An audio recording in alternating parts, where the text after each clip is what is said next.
Each time I find myself falling flat on my face, I just pick myself up and get back in the race. That's life.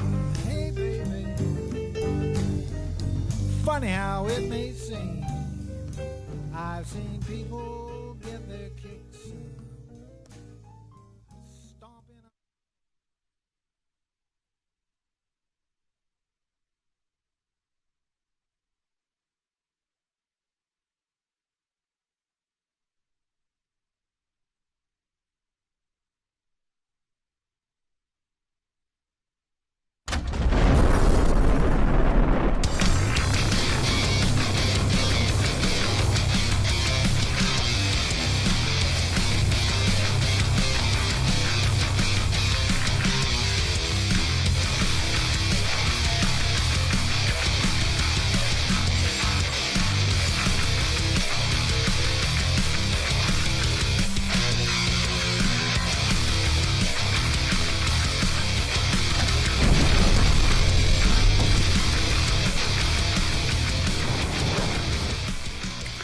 Oh, hello, everybody. I'm Doc Normal over here. NuzBox. NuzBox and Coffee with Curmudgeons. And I'm here with my co-host, New York Times columnist, Maureen Dowd. Hi, thank you. Good morning. I am Maureen. You can call me Ms. Dowd if you're so inclined. But the news is not with me this morning, okay? The news is not with me. The news is just over to my left. Oh, wow. On your screen it says right, but it's left. There he is. There he is in all his magical glory. It's the Buddha. Yeah, how's it going? Hey, how you doing? Finally able to make it down here. It's all good. You Oh, know. yeah. Yeah, we wanted to make sure everything was ready to go for the Buddha, so we had like a cool modern airport. We had the runway lights all set out, and that way when Rich pulled in, you know, it could just like... You mean when I flew in? Right when you flew in on his magical Learjet, he called in, yeah. No, I just stole Wonder Woman's invisible plane. Don't tell me you're Wonder Woman. Oh, no, but she's mighty pissed. Okay. By Excellent. the way, yes. You're not Maureen Dowd. I'm not? No. Crap. All So right. take off the skirt. All right. Well, today Hey, Jason Allen. the part of Jason Allen will be played by Jason Allen. There you go. I never rehearsed those. They just popped in my head at that moment. I like it. It's like Maureen Dowd, right? Yeah, well, I'm quick on the She's an uptake. interesting writer. Yeah. You read some Maureen Dowd over there? I loves me some Marine Dowd, Really? man. Yeah, It's yeah, interesting. yeah. Stuff. Oh, my God. This is just like, what a weekend. It's Monday. Yeah, it's been interesting. It's been interesting. I feel like Yeah? I'm feeling like audio right now. Audio. Yeah. I mean, I'm always like at the last minute my camera's screwed up, as you know. Check 1, 2. That happens every episode. Check. Right? I Yes. look up at the monitor and it's like what do I do? Damn camera. And I'm like, and then I'm doing this right here. Yeah. 3D. You know, 3D. I'm doing one of these. Yeah, set this damn camera. Right. And then that happens, and then we go live. And as the roll is playing, I'm setting the camera, Right. which is fine because obviously it's a robot. It's remote controlled. Yeah. It's fine. And then you go, and then I say something stupid like make up a stupid name, And then I say something further that's stupid. and then and show, And then there you go. and we're done. Hey, where's the bell? That's a wrap. That's a wrap. Yeah. All right. So we'll see you on Friday. No. We're just going to leave Rich in the studio. Oh. He's like, hey, it's Tuesday. I like that idea. Yeah. It's Tuesday. He doesn't. It's like, oh, hey, we'll give him some. We'll give him some biscuits Biscuits. Yeah, I can see and it a now. bucket. I can see it now. You guys say, hey, we'll be right back. Next thing you know, 4 days later, you're back. Guys, I have seen Silence of the Lambs. I know how this one ends. You know, that is exactly what the nickname I have for the studio Yeah. is the Jamie Gum Memorial Podcast Studios.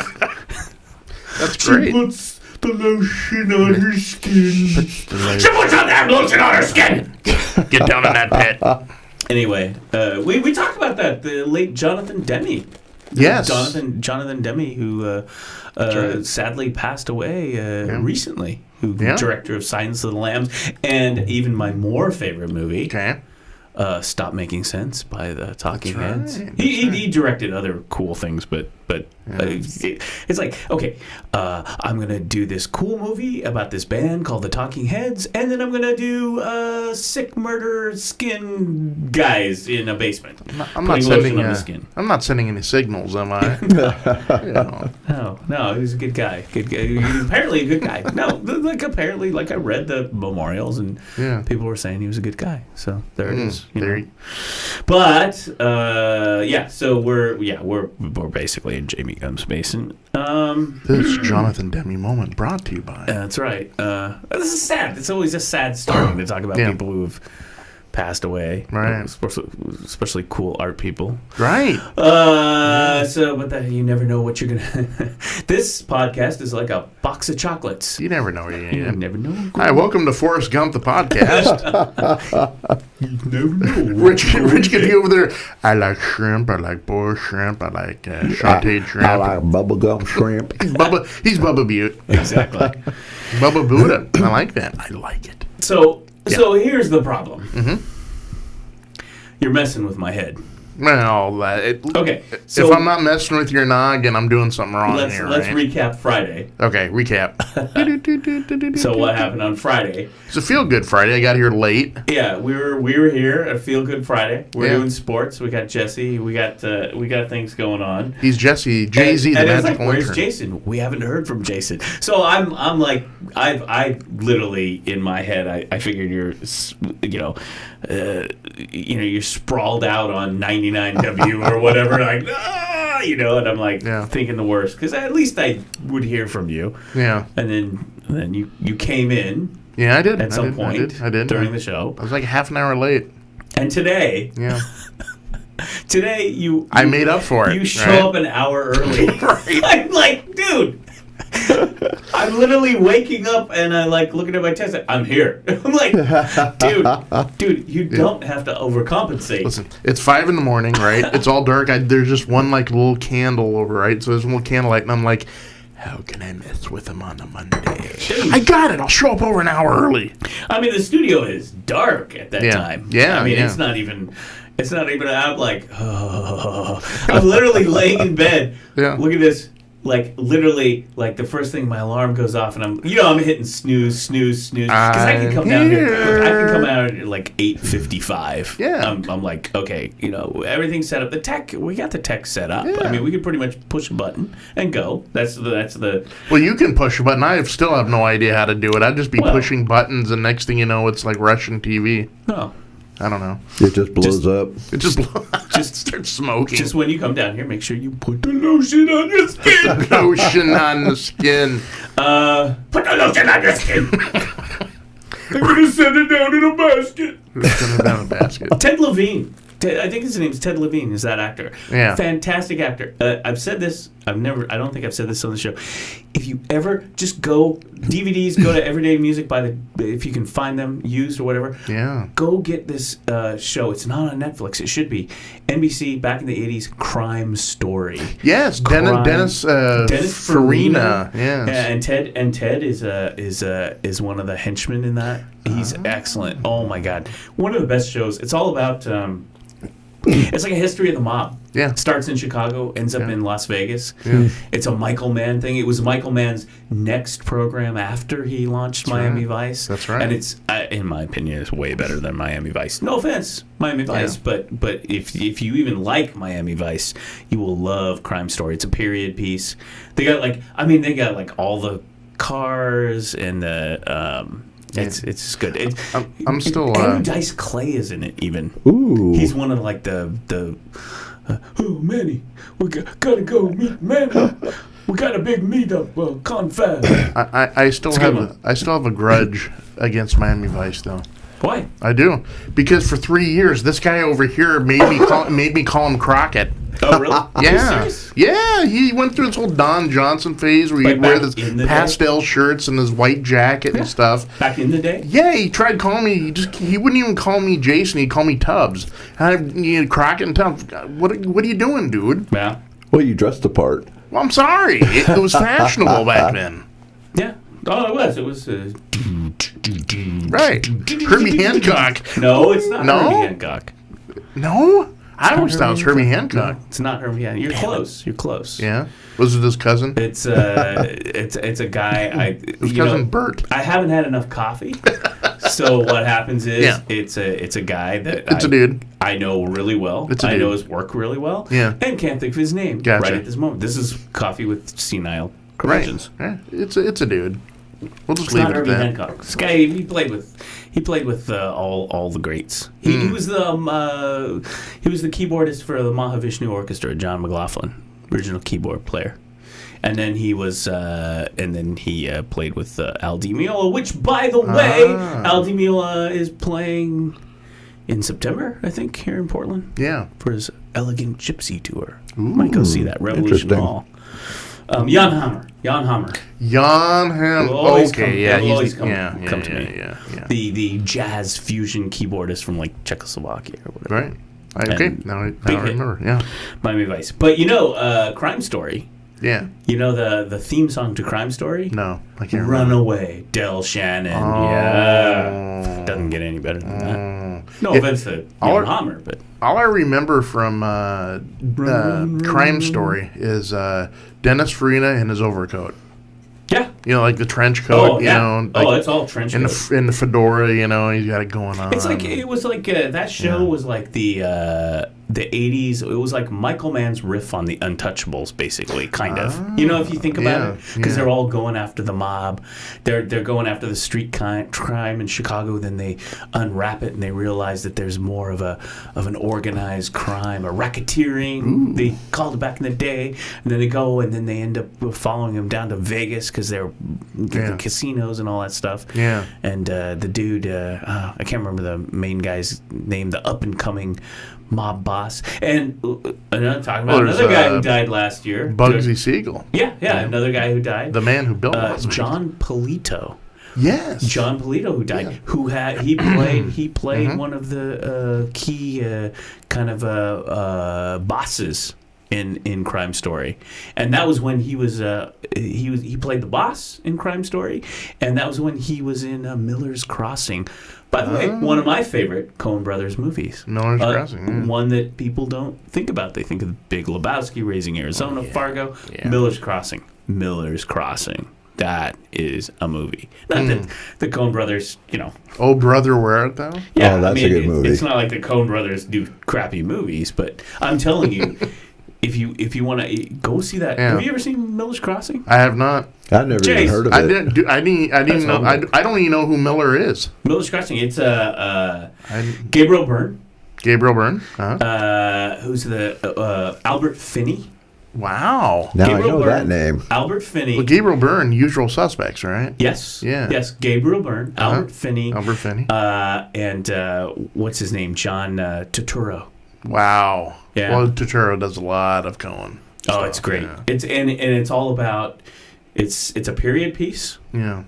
It's Coen Brothers. I think it's their first period piece, actually, set in like the 30s, whatever whenever that was. Prohibition, Gotcha. Irish bootleggers, Wow. organized crime. It's an amazing film. Ooh. Amazing. We film. gotta watch this, man. You Yeah. ever seen this one, Miller's Crossing? Never even heard of it. It will.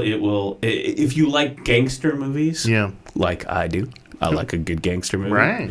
Yeah. It's a great movie, and it starts out with John Polito Yeah. sitting at the desk. It's kind of the Coen Brothers riff on The Godfather. Mm. Like if you actually read about the opening scene, Yeah. you know how the original Godfather opens, right? Yeah. The desk, it's the wedding. Yeah. It's like Godfather, favors, Yeah. They do a riff on that. John Polito's sitting at the desk. It's the Dane. It's the Schmada. And it's John Polito's classic. He's like, you promised me something. And Albert Finney's sitting at the desk. And the guy's just going on. Yeah. It's beautiful. It is a beautiful film. May your first child be a masculine child. But it's just it's not like The Godfather where it's the wedding. It's just a business meeting. Yeah, yeah. And they're bootleggers, right? Yeah. Gotcha. Because that's how all these guys really came up. Because here's what you do to start organized crime. Yeah. Run liquor. Prohibition of alcohol. Bingo! That's the easiest way. Like, if you make it illegal, people will organize and crime. Right. There you go. Unlike putting... The organized crime playbook is booze, women, and numbers. Yeah. The numbers racket. Gambling. Yeah. Which is, in Crime Story... Yeah. John Polito's character, again, another Italian-ish gangster. He's running numbers. He's doing gambling in a semi.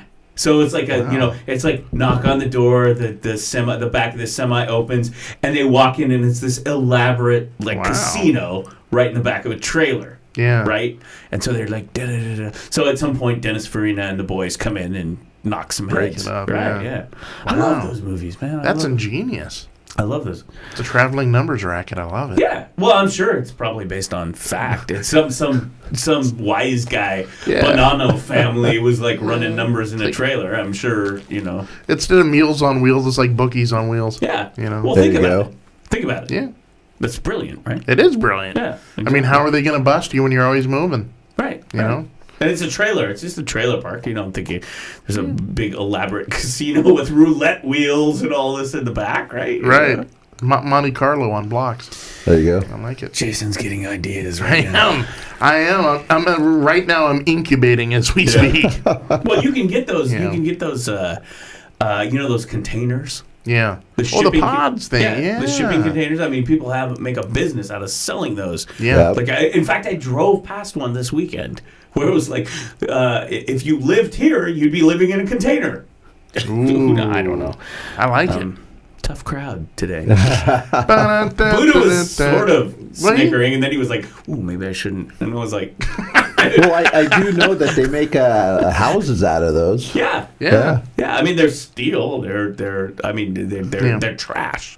This giant steel container, which is trash. Do something with it. So they stack them up. They make containers out of them. So what you're gonna do? Yeah. Is you're going to buy a container, put it on a flatbed, and you're going to have the roving Oak Grove poker game. Ooh, we could do that.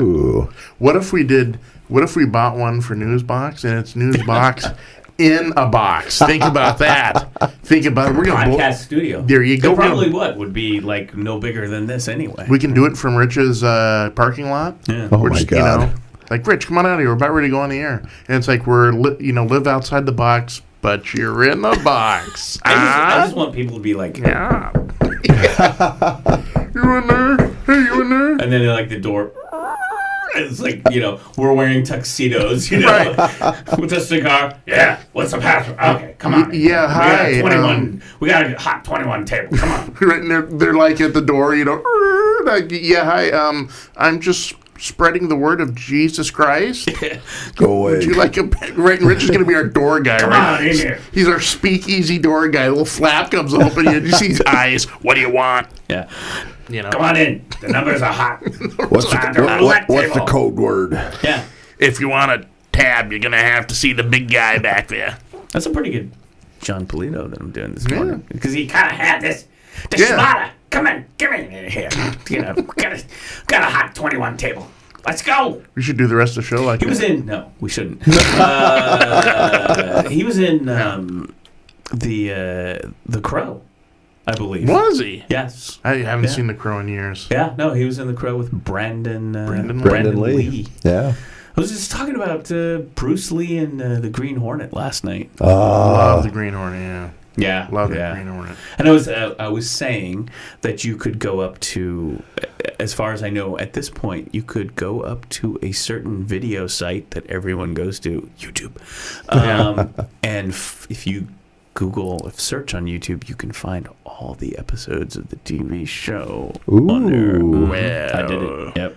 Yeah. Nice. I bought a DVD. I tried to buy the whole, there was a point where I was like... The whole set, right? Yeah, when I was, when you're in that phase of, buy a DVD, I got a DVD player. I'm going to go order DVDs, right? Mm-hmm. And I was like, The Green Hornet, I love that show. And I found one single DVD that I have with like 2 or 3 episodes and a little documentary about the car. That just whets your appetite. 2 or 3 episodes. I mean, you want to binge watch. Yeah, it, I don't think it was ever released on DVD. So then one day it was like, well, here's all the episodes of the Green Hornet television show on YouTube.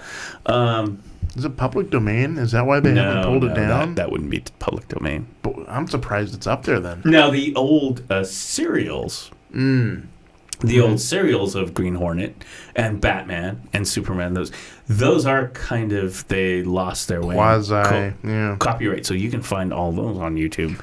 Because remember, you used to go like in a supermarket around the holidays, like Target or Walmart or whatever, and there'd be a bin there. It's like, oh, this Jack Benny show, 10 Jack Benny episodes for $1. Right? Sweet. I'd buy that for $1. What movie was that from? I don't know. RoboCop. RoboCop. Really? That was the RoboCop. I'd buy that for $1. Remember? That was the TV show that they were watching. RoboCop, which was basically a documentary about 2017. Right. That's right. Dystopia. RoboCop. Anyway, so you could buy those in the dollar bin. Yeah, I know. Buddha. He went out and bought the set of the old 40 serial black and white Batman. Yeah. Oh yeah, I've got 2 CDs that have quite a bit on there. Plus, one year they had it on I think AMC. Well, Halloween. They did a marathon of the old black and white. God, it was guess great. Who found it on YouTube like last month? All there, the original. Yeah, yes. No, they're all there. They're like, and those are the ones. The serials are in weird, like I said, copyright because you could find a DVD and it was like the DVD's like $1. Yeah, and you're like, okay, well, and I have Jack Benny show. I have all sorts of Burns and Allen. Oh, that is just... Oh, my goodness. That's classic. Here we go in oh, George! Here we go in true curmudgeon mode. We're in... turn on the autopilot. Yes. Autopilot. And welcome to your flight. The skies are clear today. Yeah. Welcome to Curmudgeon's NuzBox flight. And we're now going to talk about Burns and Allen, something you've never heard of before, right. Unless you're 75 years old right. and you're watching or listening to us at the assisted living. Right. And we're big in the assisted living. Working on a marketing, social media marketing campaign. Our demographics are huge. Well, we keep talking about Burns and Allen and I love Burns and Allen. all this stuff. Yeah, you got to talk about like YouTube stars or something or whatever. You want to know how much of a geek I am? This is how much of a geek I am. Every night when I go to bed. Hey, Jason. Yes. No, I don't. Oh. I thought it was going to be like one of those match game Gene Rayburn. How much of a geek is he? Well, he, every night before Did you like it when someone says that and you just want to shut them down and go, no, actually, I don't know. No, I never crossed my mind. No, on to something else. Oh. Moving on. Okay, Jason, how much of a geek I'm such a geek. Every night before I go to bed, I listen to Radio Classics on the satellite radio. It's a station that 24/7 plays nothing but old-time radio shows. So that is in my wheelhouse. Burns and Allen, Jack Benny, Fibber McGee and Molly. Oh, gosh. I love Fibber McGee and Molly. The genius of it, you hear it years later, and these guys, they're so quick on the uptake, right? Especially Jim Jordan, who played the part of Fibber McGee. He just goes on these, and you can tell they're ad-lib rants, right? And he'll out there, and his wife starts cracking up because he's just going off, right? And it's live at this point. And I love that stuff, man. They were amazing. I mean, those people, the vaudevillians who were again, it was like new media. They got into like radio, television, the vaudevillians, and they were top of their game. I know what you mean. I've heard. Yeah. And you're like, wow. I guess it's scripted. Benny, too. I mean, when him and this feud between him and Fred Allen, right? Oh. And they riff just back and forth, and it's all just ad-libbing, improv stuff, and it's just genius at, stuff that's kind of lost today. We should probably talk about something in the 21st century. Oh, okay. I'm just... Something in the here and now? Well, I mean... We can just turn this show into a nostalgia. I mean, now that our guy over there at the Turner Movie Classics, who has also passed, Robert Osborne, we could be like, in this film, Lauren Bacall threw an ashtray at Bogey right before filming this scene. I'm Robert Osborne. Right. I did that joke before. Right. It was a crap joke. On the set, Elian Kazan once had a really... I think Kazan is great. Really had a bad gas problem. Yeah. And, well, And that's why... That's why you got blacklisted. And that's why young Marlon Brando kept saying, I want to be a contender. I want to fight back at you. Not many people know this. Dear Lord. Not many people know this, but Elian Kazan was actually blacklisted not because of the House of Un-American Activities, because of his flatulence. Oh, jeez. Oh, man. We're going deep, Jason. It's Monday. People are like, I gotta get my Criterion Collection liner notes out and figure out what the hell they're talking about. We're going deep on this one. He did On the Waterfront, right? Kazan. Yeah. That's the one I can. He did with a young Marlon Brando. Yep, Brando and Malden, Carl Malden. Oh yeah. Remember, he's like the kind of the church guy or something like that. He's trying to get Brando changed. Kazan's just like he did some great American cinema. Oh yeah. Yeah. It's like, who's this guy? Yeah, never mind. They erased his name because of the House Un-American Activities. Oh, brother. He was Voldemort once upon a time. He who shall not be named. Then why did you just name him? Well, what happened? No. He's fine now. It's BS. This is Joe McCarthy stuff. Which, hence, 2017. Let's just go with that, right? Yeah. Yeah, back in the 90s, or it must have been back in the 90s, the Academy Awards, they finally recognized Elian Kazan. And I remember there was still then there was such hatred in Hollywood because Elian Kazan, he was brought up in the McCarthy era, and he actually gave up some names because he didn't want to become blacklisted, and so from then on in Hollywood he was a pariah. Actors, directors, producers hated his guts, right? And so he hardly ever got a job again.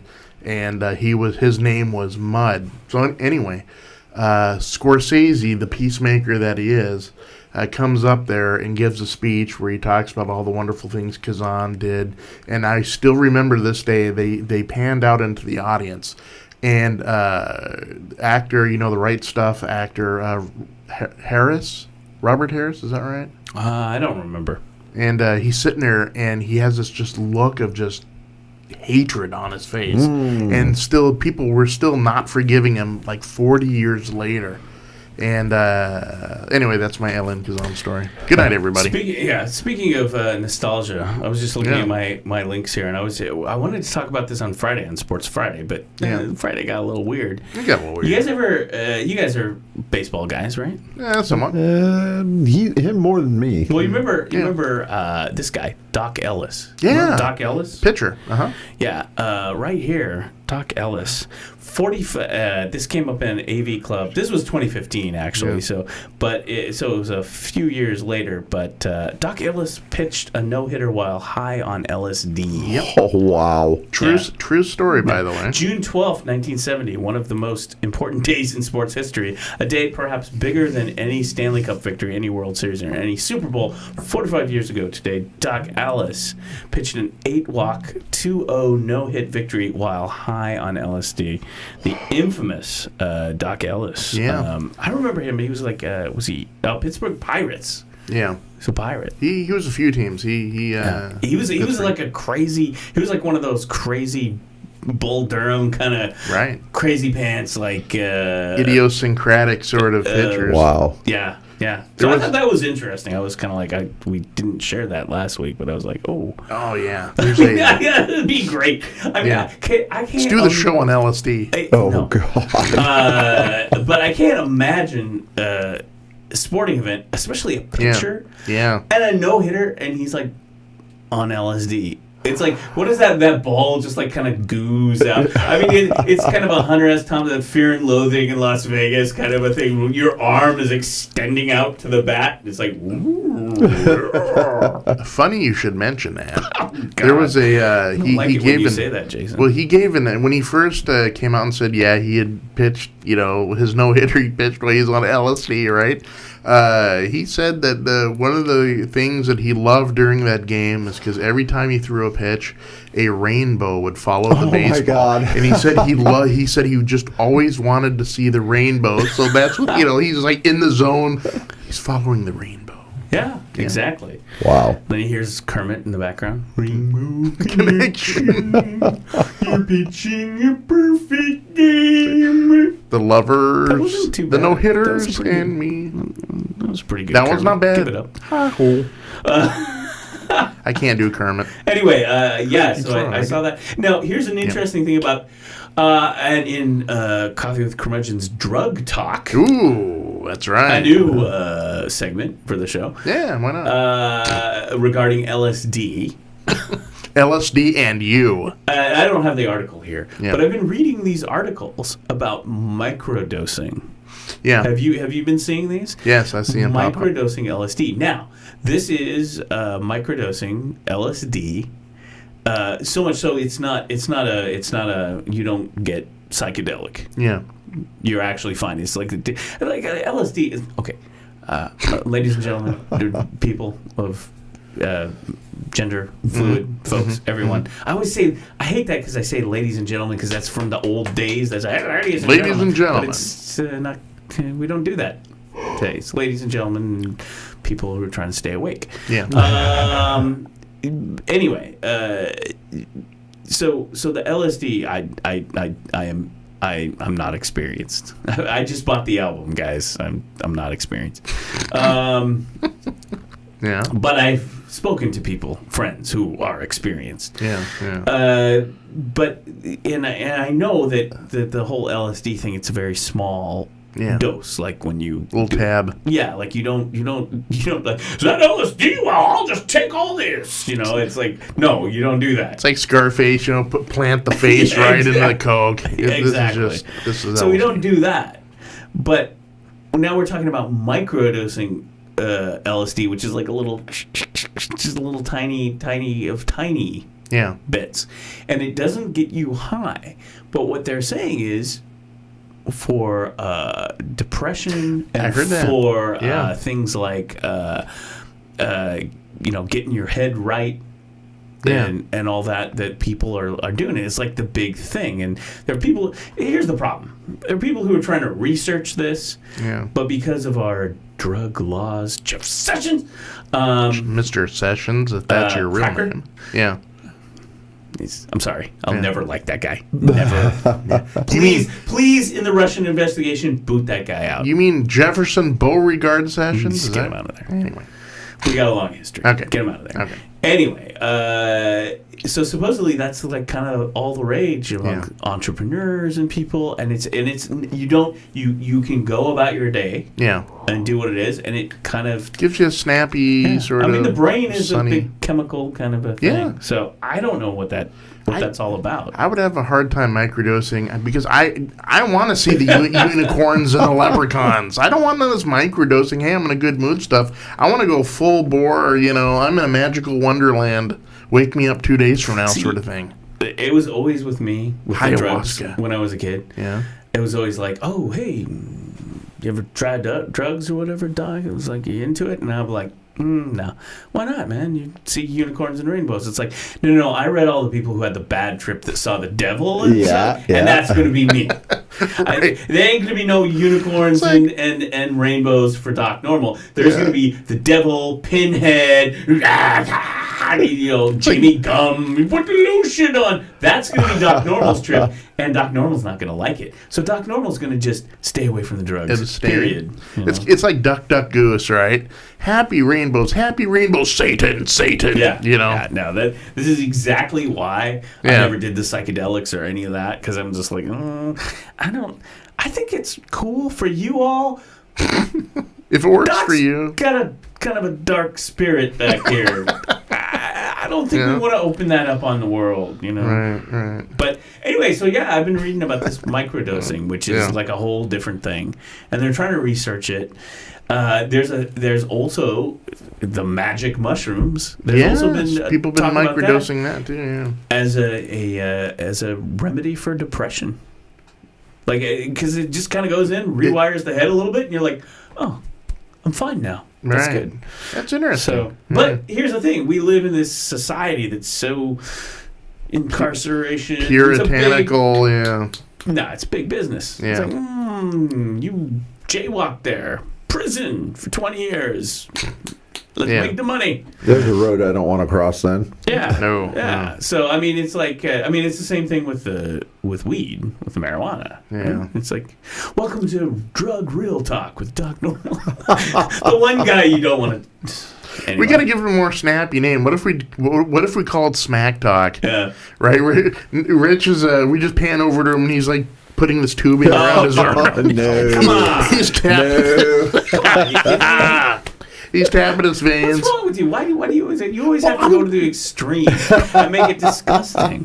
I'm like, or like unicorns and rainbows, and hey, this might be cool. And it's like, then you're in the arm, and they, it's like you're off in this friggin' Keith Richards thing or something. I'm willing to compromise. What if we just have? It's horrible. I can't even say it. I can't even say it. And I'm sitting here just drinking my drug, coffee. Right. Yeah. So. Yeah, that's my strongest vice these days. I meant to bring caffeine. this up weeks ago that I've been reading these things, and there's people who are. I have too. Yeah, and it's interesting, and I think it's valid. Of course, here's the problem with all of this.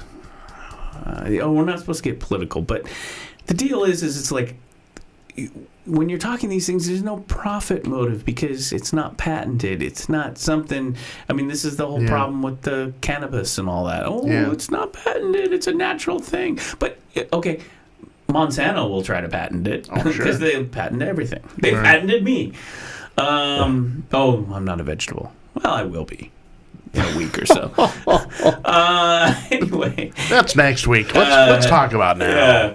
We'll be phoning it in from the ICU. Welcome to Coffee with Curmudgeons. But that's our whole system. It's like shut down the education, not a good profit center. Prisons, good profit center. Patented pharma, good profit center. War, good profit center. And that's your Monday for tonight. Good night, everybody. Enjoy. See, you let me go there. You let me go, like, get all, like, but it's simple. Just go with that mantra. Yeah. Everything you see, everything you read in the news, politicians and all that, just go with that. Just go with that idea in your head. It will change. You're like, now I get why we're so screwed up. Right. To me, though, I mean, what's the difference between microdosing either mushrooms or LSD or some of the chemicals off the pills they give you that really screws with your mind, right? Yeah. That messes with the serotonin levels and all that other stuff. Speaking of which, beta blockers. There was this article. Drug Monday. There was this article that hit last week about, because we have an opiate epidemic, right? Mm-hmm. And of course, this is prescription. What do you get for your pain and all that stuff? OxyContin. Yeah. Is it Vicodin as well? Vicodin, Percocets. Right. Yeah, and people. Jeez, are like, Jason, how do you know all those drugs? And people are like, "This is good. It's very good. It's so good. I think I'll take more." Right. I'll go back through the drive-through. Can I get some more supersized French fries and some more Vicodin? Thank you. Yes. But the thing is they're opiate based, which we all know opiates are highly physically addictive. Sure. Right? They're good on pain. Yeah. They're addictive. Our pharma companies are like pushing out the where do you get these things? They're legal. Yeah. And then it's like, we got people hooked. We gotta, you get Tiger Woods situations or whatever. Yeah. Well, the funny thing is, again, you're getting pushed by your legal drug dealers. Yeah. The pharma companies. Mm-hmm. So in the news last week, there's this letter that this doctor wrote to the Journal of Medicine. And a couple lines in the letter said, yeah, in our hospital we studied the opiates and we didn't find physical addiction. And it's like, went out, it's like, this is the letter. This is the reason why this opened the floodgates to prescribe these painkillers. Yeah. Which was total, complete BS. Crap. I mean, which I don't get. Because an opiate is from a poppy. Sure. They grow those poppies famously in Afghanistan. Yeah. Weird. Up in the Hindu Kush, I right? wonder what the connection would be. I don't know. When you would have your country's military and intelligence in Afghanistan. Oh, anyway. You want some true history? Oh. In a second. So you got the poppies, you got the opiates. Yeah. They've been known for, God, not even like a century, to be highly addictive. Right. Like when I was in school, it was like, the opiates, highly addictive. You don't want to go there. Right. Because you won't get off. The old school Chinese opium dens. And then, and then here's this guy's letter that basically somebody said, hey, put that letter out there and say you studied it at your hospital and they're all okay. And thumbs up. Thumbs up. Rubber stamp it. Yeah. Yeah. And so you're kind of like putting this together going, what an interesting idea. Which I hate. That's the thing. When I read medical research, even though it's like, well, the doctor said it was okay, these researchers. No, you got to read it with a open mind, because there's always someone in the background sponsoring this. Wow, welcome to Turning Left with Doc Normal. With Doc Normal. The political and social commentary. Sure. I'm just like, I don't know. Yeah. I'm all about balance. And the whole thing is, when I read people who go after naturopaths, go after cannabis, go after all this stuff, and I'm like, yeah, okay, maybe, but it's because you can't control it that you're going after it. You're pushing a pill. I don't know. Wow, I'm really cranky. I'm gonna have some more caffeine. Well, you have some caffeine. I'm gonna give you a true history moment. History. Did you know at one time that Queen Victoria was the world's biggest drug dealer? No. Very true. Very true. Wow. So you say this, and I have to go back. I have to go fact check it. Think about it. I'm gonna set this down and walk away. Now you say, yeah, great. Geez, Jason, that's really weird. You'd say Queen Victoria is like the biggest drug dealer. How dare you? What do you think the second Afghan war was about? Do you really think the British were in there just because they wanted to save the people? No, they wanted to save the poppy fields. So what you're saying, it was a huge drug war. That whole war was nothing but the East India Company and the British strangleholding the whole region's poppies. Let us fact check Jason Allen. Yeah, fact from check Wikipedia. Yeah, the first Opium War. Yeah. Now, this is Chinese, though, also known as the Opium War and the Anglo-Chinese War, was fought between the United Kingdom and the Qing dynasty over their conflicting viewpoints on diplomatic relations, trade, and administration of justice for foreign nationals in China. Well, that doesn't sound like opium to me. It's opium. Anyway, yes. Yeah. It's opium. Well, I mean, okay, so there was a time, like even, was it during the Civil War that the morphine came out, which is like the first time, because before that, you didn't even have like painkillers on the battlefield. No, this is a depressing show. Morphine only really came mainstream in the Civil War around was it late '63, early '64. So the first couple of years of the Civil War, it was cold turkey, man. If you got blown in the leg, they're literally giving you a shot of whiskey and then sawing your leg off. Oh, yeah. See, you just want that. Happy Mondays. Yeah, exactly. But it's true. But I mean, but this was this whole thing, like veterans and people like that all hooked on smack. Yeah. You know, because you need, you need painkillers.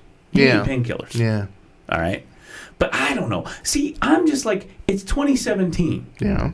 We're 17 years into the 21st century. Okay. Or 16, however you calculate it. Sure. Right? So, always going back to Star Trek. Mm-hmm. Bones McCoy. Bones. Just drop that little thing on my head. I'm just a country doctor. And pain is gone. And we grew you a new kidney, too. Yep. Done. Done.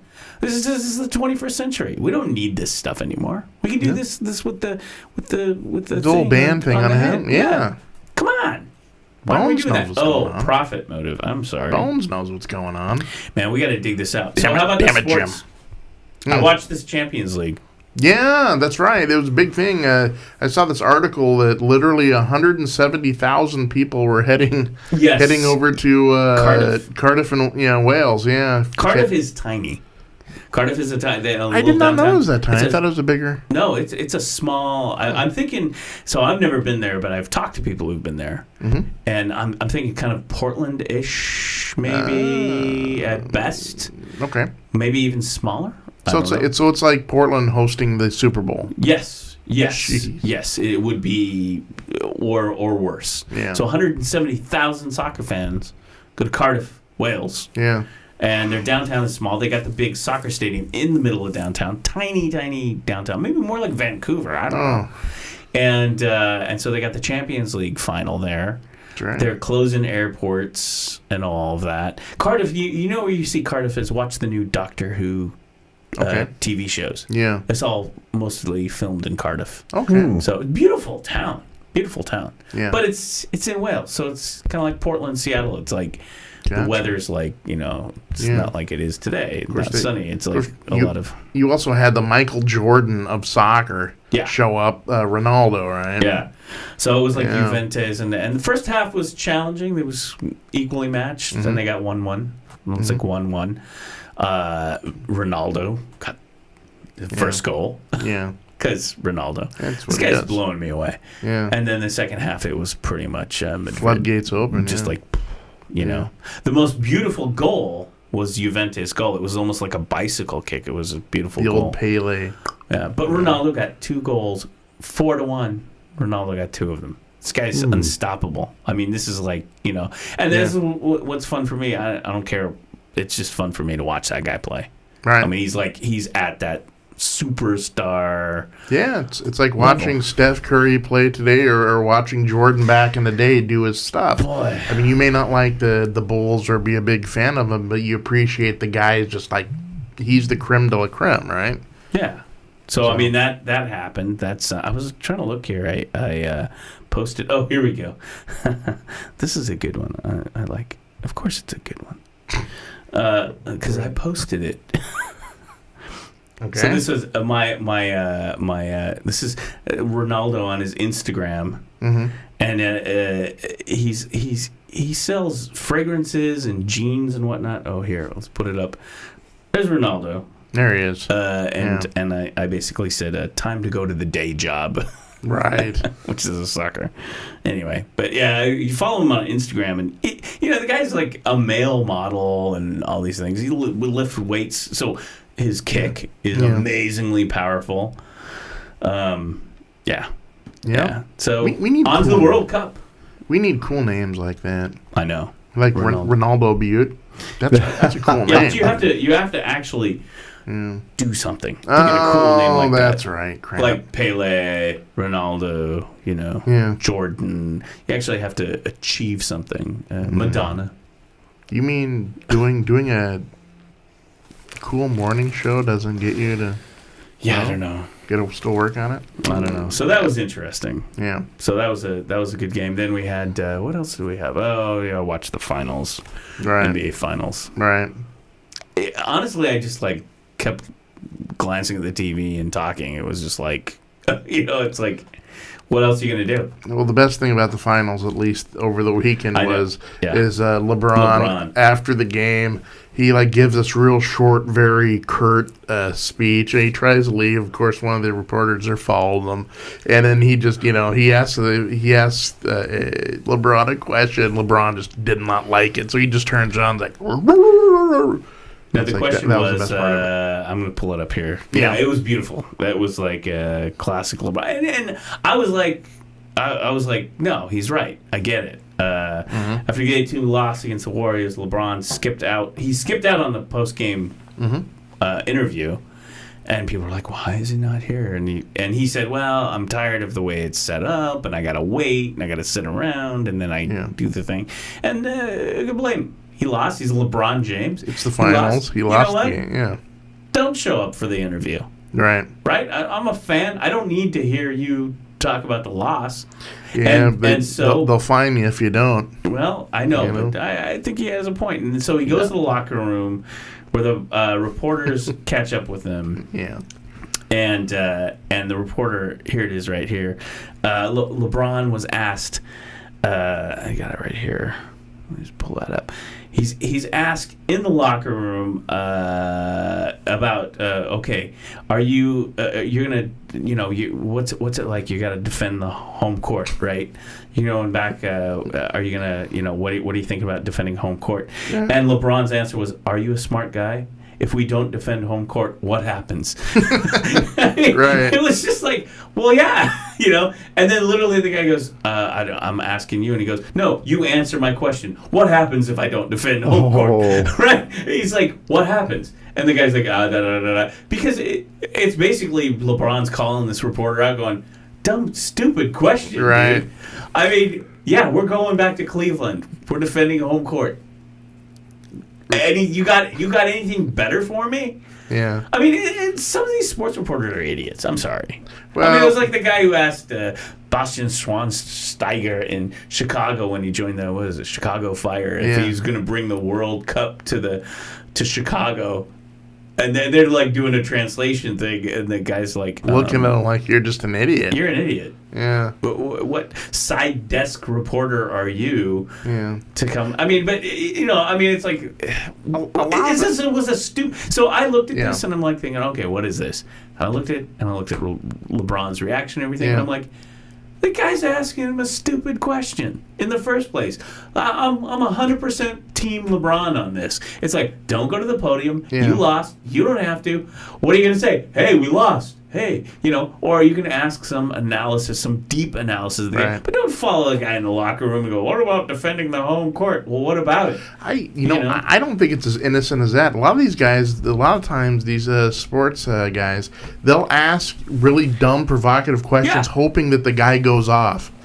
I mean, what do you think? The guy it's an intense game. The guy just lost, and now you got. So, what do you think? What's going to happen if you don't defend your home court? What do you mean? What will happen if you don't win the next game? I don't know, Chip. Maybe we lose. Yeah, exactly. I'm not sure. Let me consult. And we talked about this on Friday, which I learned on this show. I had not kept on with it. On this very show, on Friday, Sports Friday, I learned about the racial slur that was on his LeBron's house, on his house in L.A. this last week, and I hadn't heard that, and then I heard it, and then we talked about it on the show, and then I saw the reports about it and heard it talked about, and so I'm also like, this guy's probably a little pissed off in general. Yeah. I mean, that's his family home. Right. And wife and kid and all that stuff. He's probably not a happy man. I have a lot of respect for LeBron, and I have a lot of respect for him not going to the podium and doing the after interview. And I have a lot of respect for telling this idiot sports reporter, because we all know every sports reporter is a brilliant genius. Right. Nah. Yo, H.L. Mencken. Yeah. I mean, there are some. There are some brilliant sports reporters. Yeah. I mean, we just lost one last week. That's right. But some of these guys are just dunderheads. Well, they do it on purpose just to get that reaction. They're sticking the bear, with the stick, trying to get the reaction. They're getting their soundbite for their package to play, and it was just like. No, I'm like, LeBron's right. Get off his back and get out of here. You gonna ask questions like that? Don't go to the podium. Right. That's one thing I like about LeBron, though. He's a very well articulate guy. Yeah. And I mean, it's usually I think they're just used to guys just like, you're winning me, beep beep beep, cussing or whatever. But he comes back and like, well, what do you think? How do you think? And again, this guy, he's dealing with a lot of stuff. And, and he's dealing with the finals, and then he's dealing with these personal issues that are just unacceptable. So what's he doing over there? I hear rustling. These microphones are picking up everything. I got that bag of candy in there, and every time I put my hands down, you hear the crinkling. Bag of candy. I know. I hear this ruffling going on. Rustling. Wait a minute. We were talking about drugs earlier. Right. Buddha's holding right now. Yeah, exactly. We brought in our NuzBox. He's our NuzBox drug mule. We're gonna set him up there. Guess where we're hiding? Guess where we're hiding the heroin? Yeah, you can go retrieve that. I've got that sugar cane addiction. Right. God, you guys. Hey, Rich, want to play a game? Sure. Let's play Drug Mule. Oh God! Where did this one go off the rails? It went off the rails. Exactly. Changing the schedule. Friday, you show up. You show up late on Friday, and then you show up like an hour early. Right. Today, I can tell you where it went off the rails. It went off the rails at exactly 9:15 a.m. Yeah. Took care of the problem. No more roughage. Roughage. Oh, okay. We'll be testing that microdosing LSD later in the show. That's right. Might help. Might help me. Anything would help me. So anyway, that was I thought that was an interesting. Yeah. That was about the most interesting thing about that playoff game. Right. I mean, it was like and Curry's play too. Yeah. That guy, man. 30s, and Durant got like 33 years. Right. I don't know. Yeah. That was about what I had for sports. Yeah. I don't know. That's about what I. That's pretty much went on this weekend. Other than it was soccer and NBA Finals. That's probably. Well, Timbers won that San Jose match, so that actually bumped them up a notch in the tables, and that breaks their losing streak that they've had recently. So that was good. They news. were what, fifth, right, or something like that? Yeah, like fourth or fifth, and they bumped up. So That's that good. was good. Yeah. So let's turn that around for the Timbers. They're a good team. I mean, they're doing good. They're plucky. Yeah. Next week. Plucky. They're plucky. Well, it's not Friday, but we'll talk about it on Friday. Next week, Sunday. A week, I think, is the USA Mexico qualifier for the World Cup. Yeah, That's right. right. Really big game. A lot of people are. We should see Nagby from the Timbers is on the U.S. men's team. Is he? Yeah. Oh, yeah. Interesting. Nagby. Yeah. So that'll be good. So there's your sports. What else we got? What do we got what have you been tracking on the headlines other than? Well, we had the huge. What do you want to say? We had a huge deal yesterday, Sunday, downtown Portland. Yeah. Oh, that was interesting to watch. I was not going anywhere near downtown yesterday. No, that was pretty smart. I was watching the live streams. Okay. So and I had I actually posted on here. Oh, here it is, right here. I can show you. This was my screen. This is my screen. I was working on something, so so I've got like 1, 2, 3. I've got 6 live streams. There's actually more live streams that are hidden. That's as much as I could put on the screen. Wow. So I was watching that, and I said it's not an endorsement because a few of those live streams are from alt-right folks. Yeah. And all I got from this is watching the live streams. I'm a little bit disgusted by the whole thing now. I call it the selfie protest culture. I actually wrote a blog post about this a year ago. But these guys, like sitting there. Okay, so here's a guy. He's like, oh, we're here. We're freedom of speech and all that stuff. It's like great, and he's interviewing all his buddies. Right, and they're all like, "Oh, we're not racists. We're not Nazis. We're not." A sign behind him is like the white genocide. Really? Yeah. Oh, okay. Yeah. So they're like constantly telling me that they're not. No. And then Black Lives Matter is white genocide. Oh, okay. And then there was other brilliant things like that. But every guy that comes on this guy's stream is like, well, we're not Nazis, we're not this. And then the second thing out of the mouth is something like, it's like, well, that kind of brands you as a supremacist dude. Hello. Yeah. But there were a couple signs. Okay. And one of the signs, and that was pretty much on that stream, one of the signs, this dude had a sign that said, Housewives' Lives Matter. Okay. What? Yeah, so like throw in some misogyny in that too. Guys, I mean, I don't need to get into this. Why this is all messed up. I mean, this is along the lines of, I can't believe they won't let me into the Wonder Woman. Right. Come on. Anyway, but then there was one guy on there with a sign, and then it was like, okay, thank you, someone. I don't know what his political persuasion was, but he walks over to discuss the protest. Yeah. And it said, NHL professional team in Portland. That is great. That is great. And then he flipped it and he had something about rugby or something. Sweet. And I was like, well, there you go. And that's got style, because he, in the middle of everyone's, oh my God, what's going on here? Rough over here, rough over there. Here comes a guy that holds up like some innocuous sign that says, I love cheese or something. Yeah. Yes. Well, that was me. I was holding up that sign. Yes. Well, that was that. Well, I'm not going to go near this kind of stuff, but that's my gig. That's the kind of thing that I would end up doing. And I used to belong to a group that did crazy stuff. Cacophony, look it up. You're right. Chuck Palahniuk, the Suicide Club, the Burning Man, San Francisco, Portland, SantaCon. The original origins of SantaCon. And then those people would do cool, crazy random stuff like that, right? And so that's exactly when I saw this guy with the NHL. I was thinking, see, that's the gig. You go in there with, like you said, I like Cheetos. Cheetos is white genocide or something. Sure. I don't know. Sure. Well, it is orange, so I mean, if it turns your fingers orange, you're. But that's that. Yeah. It's white finger genocide. But man, I mean, it's like the logic that I'm. And I mostly stayed on the news, the audio, but I checked this guy out, and then he was a speaker. He came up and talked, and and he's a 4chaner. Yeah, imagine that. That's got a shock. Keep liking it. I need 1,000 likes on this video. Get out of here. Just.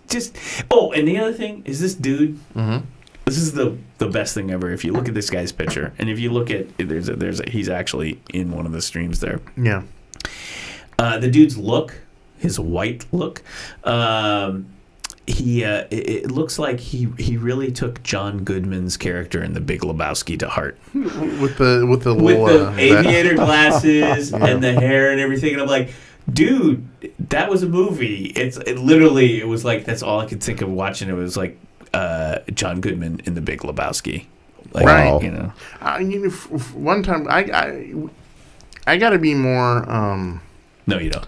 I got to see into the future more and plan stuff out. And I'm horrible about this because wouldn't it be cool if the whole the show would be better. Well, true. You and me both. True, but no. I always, when we got one side, they're all mad. You got the other side, they're all mad. At one time, I want Buddha to show up. And I want him to walk right down in the middle, dressed up as Huggy Bear. Oh yeah. I mean, that throws a whole new spin on everything. Because I think that the world just dress them up in Huggies. That might. Oh my goodness!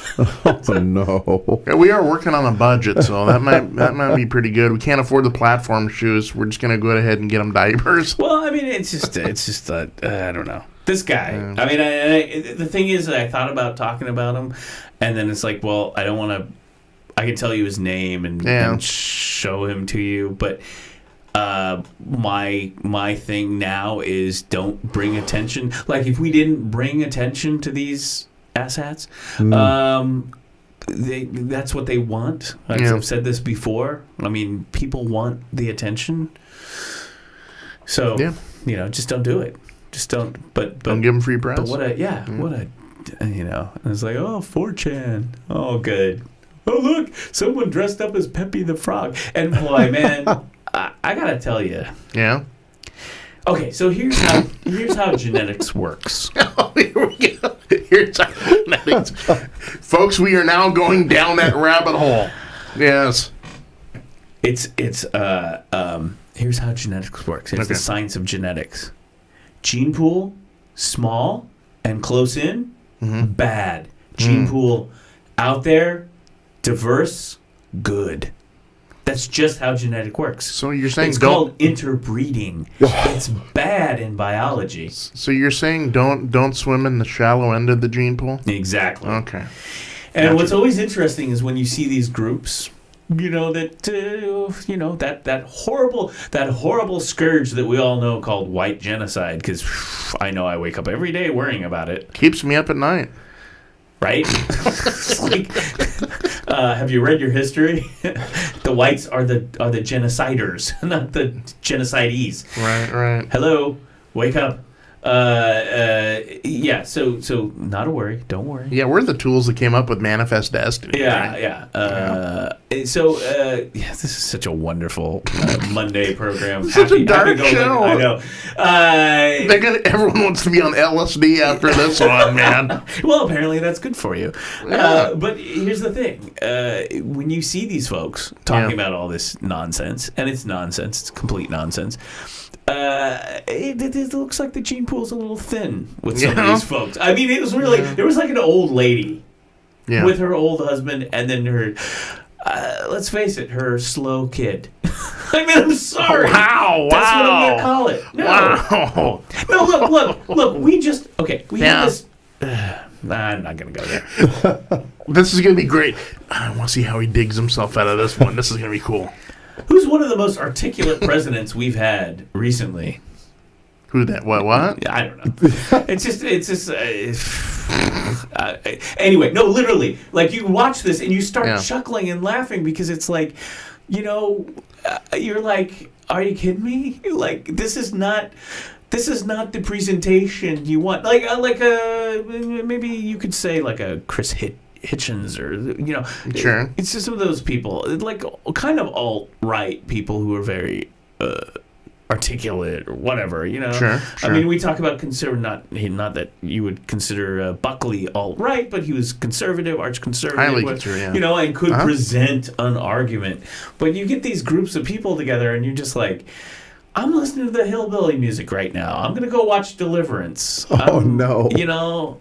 I'm sorry, but that is it. Evidently, the hills do have eyes, and they're over. And I'm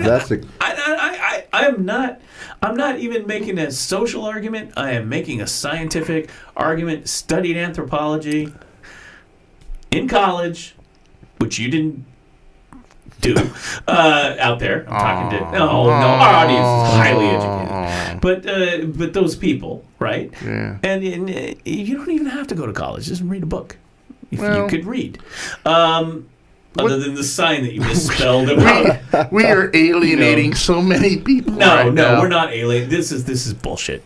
I'm sorry. There you go. Bing, bing. Beep. Hold on. Yeah. No, right. It is like this is like, and I watch it. I watch Fox. I watch all of these things. Yeah. I bring the ideas in. I get a right to assess the idea and then give you my opinion of it. Sure. And there's nothing wrong. I suggest that if you're like liberal, and you should watch Fox. You should and then assess what you think, is behind the message. Do you agree with it? Do you disagree? That's reason. The age of reason. Discernment. Yeah.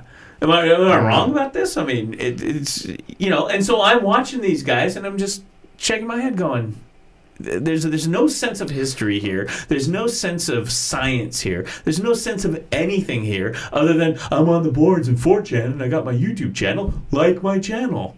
Yeah. Yeah. This guy, I think, is just a provocateur. Sure. I'll be honest with you. Sure I mean, it's like that's what he's doing. He's one of those traveling and snake oil guys that tries to whoop up the crowd. Right. I see it. I see him a mile away. I mean, there's some of these people that just play you. Play. And I think I know what you're trying to get at. And the one thing that frustrates me is no matter what side you're on, okay, let's take out sides. It's feeding into stereotypes. Right. And you sit there and it's like, you on one hand, you got the guys, on the far left, right? And they're all wearing the masks and doing the anarchist stuff and whatever, and totally feeding into the stereotype. And then you look over to the other side, and they're also feeding into the stereotype. And it kind of, after a while, you just shake your head because it's too formulaic, right? It's too cookie cutter.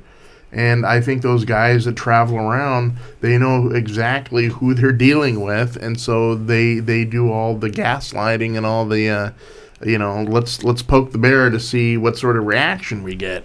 And I don't know. I mean, my take on this weekend was maybe I'm the only guy, but I'm happy that it wasn't as bad as I thought it was going to be. I really thought, holy cow, we're going to see just, so did I. It's going to be like the movie The Warriors in the streets, man. And I was like, it kind of bummed me out because, you could see it coming from a mile away. You get these guys together and you get these guys together. It's just not going to end well. But, I know 14 were arrested, but 14 is a hell of a lot lower than I thought it was going to be. And so the issue, I think the issue there is that, now I didn't look into it. I saw the mug shots. Now it's like mugshot of the week in Portland, Right. It's like, put a little makeup, a little hair gel, kind of, Yeah, didn't they print before they did that? Yeah, it's like, look, Mom, I made it. Yeah. Right. But your 15 seconds of fame is a mugshot. Yes. Yeah. But I mean, I think one of the issues right now we're having is that these guys got a permit and they're doing their thing, and the opposite side, the Antifa, the anti-fascist movement, and all that, they're like, hey, come on, you're giving these guys a voice or whatever, and of course these people are like, free speech, which we're all on the free speech. Yep. It's like, so I don't know where it goes. I mean, it's there is an element of people who come in who do the brick, throwing the bricks and doing all that, but there's also an element of we need to stand up against the alt-right, as you'd say, and that's good. I mean, you should. Yeah, I'm like all for it. That's free speech too. So, right. So it's interesting. And you're right. It didn't break out into a massive riot, which thank God for that. Yeah. I mean, I think we were all expecting, and I seriously thought it was just going to be one giant rugby scrum. One of the things I saw is they had Homeland Security. Oh, they had everybody out there. Because it's federal, which makes me nervous when it's like, the feds show up in their SWAT gear and stuff. Yeah. But what they were doing, from my understanding and watching the streams, is they were keeping the two factions separated, which was and so one guy. It was very interesting, actually. One guy, very he was seemed very articulate, not like a crazy screaming expletive. He gave an interview to one of the channels, and he was wearing a Black Lives Matter T-shirt. Okay, black T-shirt, looked good. Get one of them. But anyway, he was wearing that, and he said he had gone over to them to dialogue, and he was like, he wasn't like, he wasn't one of the scream, go crazy. He was like, I went over there to talk to the people, and I started talking to the people, and the police like literally picked him up and was like, get out of here, you get to your side, you're going to be arrested. And he basically said they're really, really sensitive to us intermingling across the street, because it's literally one side of the street, the other side of the street. But this guy was a guy who was like, I just wanted to go talk and have a dialogue, and I was like, that's what we're talking about here. That's how you always have this fear of violence and fear of people screaming at each other or whatever, but we've talked about this before. You get both sides, sit down, present your ideas, no violence, no screaming, and this guy wanted to do that, and it's unfortunate that he didn't have that opportunity. No, because he was like, I'm not violent, I'm not going over there to smash faces, I'm going over there to dialogue. But the police said, if you don't get out of here, you're going to jail. Right. Yikes. So, you got to blame, in that instance, you got to blame the week-long build-up, because for the whole week, it's like, it's going to be just, they're going to be splitting the atom down there, because they're just, it's going to be just this huge rumble.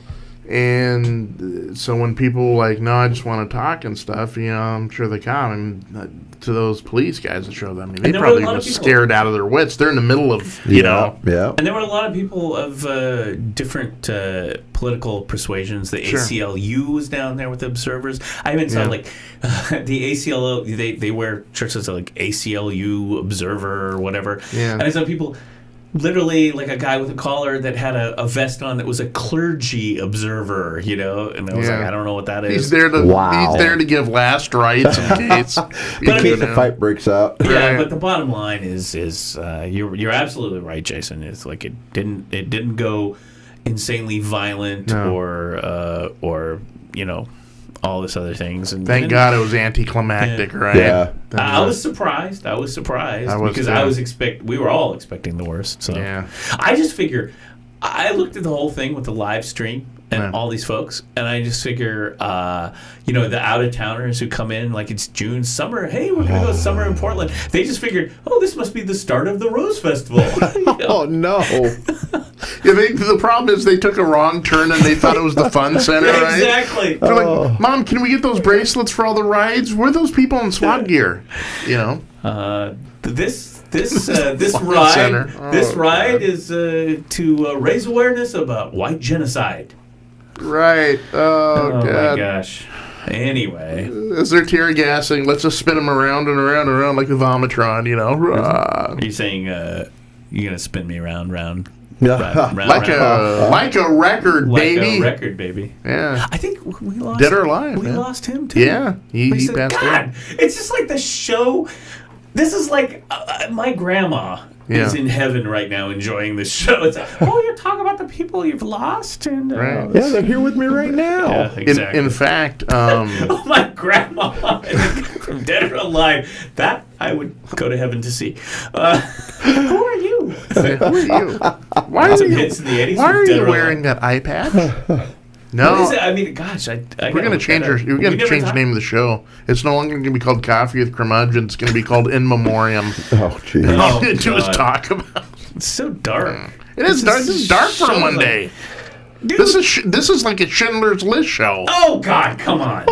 That's why you. That's a foul. That's a foul. No, that's a foul. You cannot bring that up. A movie about the Holocaust. Oh no! That half these guys down there on the live stream don't believe in. Let's be honest. So now you're. that was a fiction. That didn't happen. So now you're Schindler shaming me now? Is that what's going on here?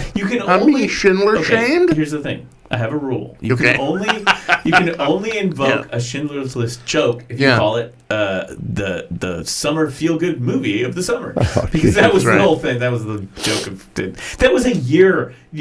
Wherever that year that Schindler's List came out, it was like a year of Hollywood dark movies. It was. It was like Philadelphia story. I mean, I just remember there was this thing, and my girlfriend and I at the time were like, "Hey, we should go to the movies." It's like. We'll just sit here and watch HBO. Goodfellas is on again. I mean, it was just like, it was a dark passage of Hollywood. And when you have people in your life that are going through certain things that are in the movies at the time, it's not like you're going to go see a movie about it. You're like, okay, I'm sure this is a wonderful film. Well, it's a toxic environment, too, because a lot of people, I mean... God! Well, think about it. I mean, little Bobby goes to the theater and he wants to see Flubber, but Flubber's sold out, and so he goes, Mommy, I want to see this movie. It's called Schindler's List. No, come on. The next thing you know, he's scarred for life. Pete Burns. Am I wrong? I was just looking him up here. But I'm trying to avoid it. Pete Burns. Help me out, Buddha. Am I wrong? October. That was. Pete. Look at this. Pete Burns was. This was October 2016. In that big, giant time when all these rock stars and people passed away. Pete Burns died in London. That's right. You spin me round, baby, right. Singer-songwriter of like a record. Dead or Alive. Yeah. Come on, we got to pull this out. God, and I was told it's like, it's funny. You guys like funny. You kind of make me laugh. You kind of it's like. Yeah, we're doing a great job of that now. I blame the pop filters. It was such a better show before the pop filters. We were live and raw before that. Now it's we suck. Okay, so In other bad news, let's just pull this up. Okay, let's pull up the bad news. Jason's gonna like this. Really? Are we doing the political thing today? I don't know. Oh, okay. If Sir Richard shows up, we'll do it. If not, I may just take the day off. Me and Rich may skip out of town. All right. So here's holding hands. The last tweet of our tweeter in chief. Okay. He does love his Let's Twitter. discuss. 6:49 a.m. June 5th, 2017. Pathetic excuse by London Mayor Sadiq Khan, who had to think fast on his quote, "no reason to be alarmed" statement. MSM is working hard to sell it.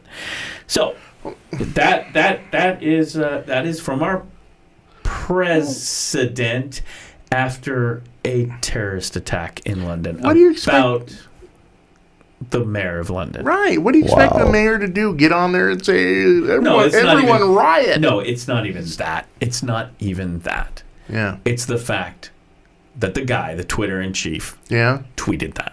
Yeah, after I know. People died in a terrorist attack. Using it for... what is your major malfunction? I mean... Yeah. God. I mean, I'm because of this stuff, I'm all like... Do it, Comey. Go. Just go. I'm done. Yeah. Like, back to your gold crapper in your hotel. Get the hell out of here. Your gold crapper? No, I mean, that's not a pin. This is a diplomat. That diplomat. This is the leader. Leader of the free world? Yeah.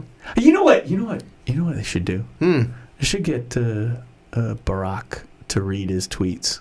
In Barack's presidential voice. Right. It's like, I don't know.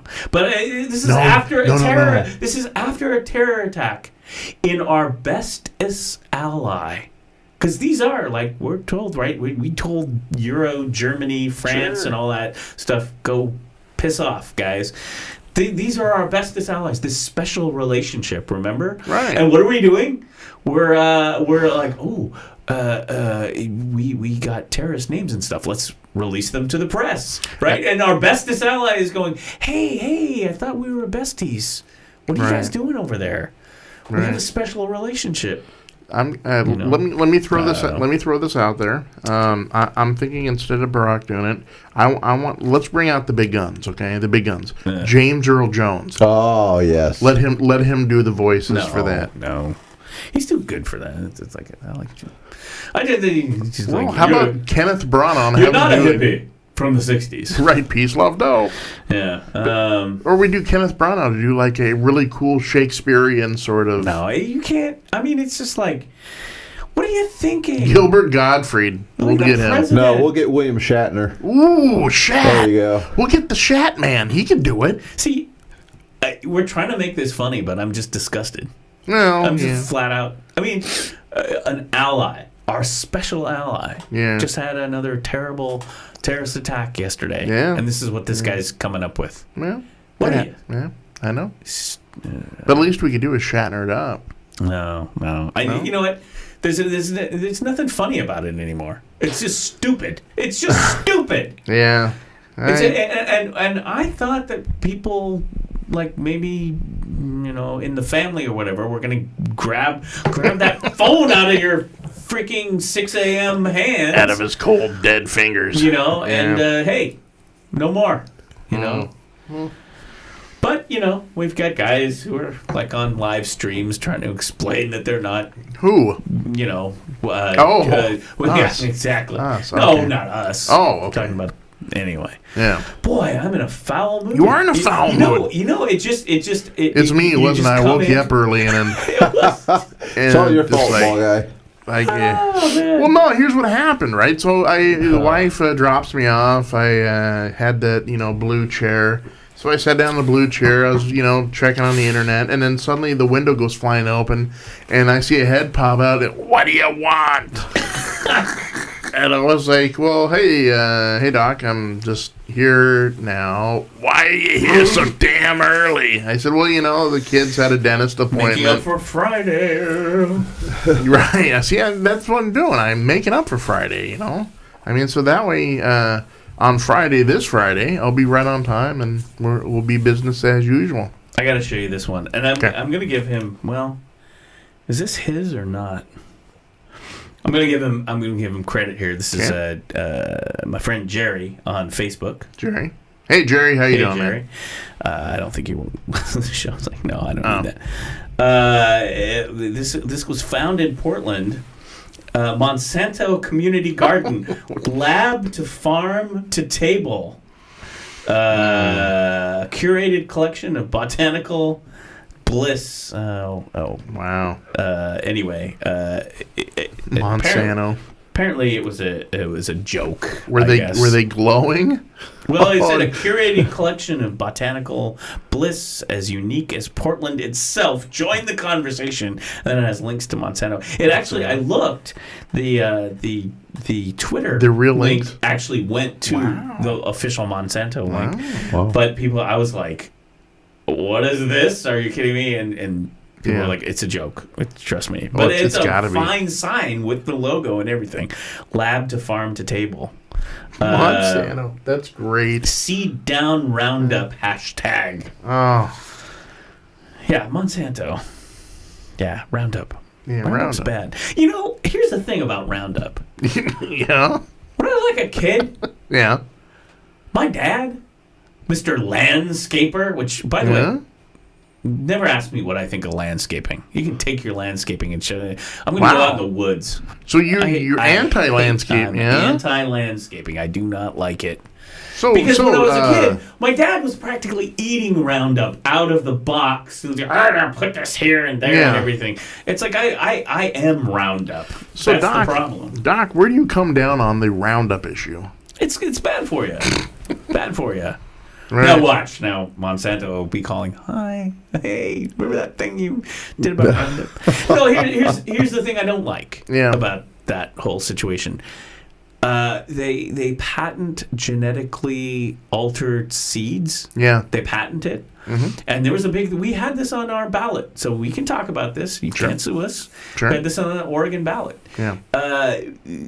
To outlaw this genetically stuff. modified. And so, like a farmer here on his farm, he puts in the Monsanto, the whatever genetically altered seeds or whatever. Yeah. And what happens with seeds? They fly away. That's how they work, right? Yeah. And then they fly onto the other farmers. Thing, and that's Mr. Organic Farmer. And then it starts to grow again, and then again. And seeds, seeds are spread by birds, by the wind, by your feet. Sure. You drag the stuff. That's how genetic. Hey, all you guys on the live stream over there. That's how genetics works. Look it up in a science book. Right. Do some reading. You got the internet, the world's encyclopedia. You can look it up. Anyway, that's how that works. Yeah. And so what happens is, just because this one dude does which is his right to do the genetically altered stuff, it spreads. And then you've got stuff on other people's farms. And then they're like not paying the price for that stuff, but it's not their fault anyway. Yeah. And all of a sudden, you got lawsuits by companies and people going in because you've got the genetically altered wheat and not your organic wheat. And there's nothing you can do about it. So it's bad enough that it gets spread. Yeah. Right? Yeah. Because you might be an organic farmer. And this isn't, I'm not trying to do the GMO thing here. Sure. I'm just saying, hey, maybe you do GMO, maybe you don't do whatever. That's fine. But if you have no choice, out there in the world, what are you going to do? It's the genie's out of the bottle. So that's my issue with it. There you go. There you go. You want a cool Roundup story real quick? Oh, God. Well, remember when it first came out? We were spraying it everywhere, dude. Yeah, people. And then you're like, that stuff. So the deal is, right? Yeah. You have Roundup. You got Roundup. Kills wheat. Yeah. Kills the bad stuff. And then you genetically alter... It's like napalm. It kills everything, man. Agent Orange. Yeah. Right. And then you genetically alter, like the good stuff, the wheat. Sure. Or whatever that you're planting, to be resistant to the Roundup. Right. What could possibly go wrong? Well, the 50s were full of sci-fi things about mutants and stuff. Cool Roundup story though. When Roundup first came out, Rich got a. Oh no. He got a big Econo size for Christmas. Oh God. Little known story, but true. True. You can Google it. And I went down. He says, "Hey, Jason, come on down to my house, and I want you to read the lawn." I was like, "All right, I'll come down and read the lawn." Right. So I walked down to his place, and his lawn sprayed in Roundup was "F off. This means you." Oh my God. And I said, "Rich," I said, "Why are you doing this?" And he said, "Listen, it's my parents' fault. They gave this to me for Christmas. I wanted a bicycle. They didn't get me a bicycle. They got me Roundup, and I'm just, I'm voicing my my frustration."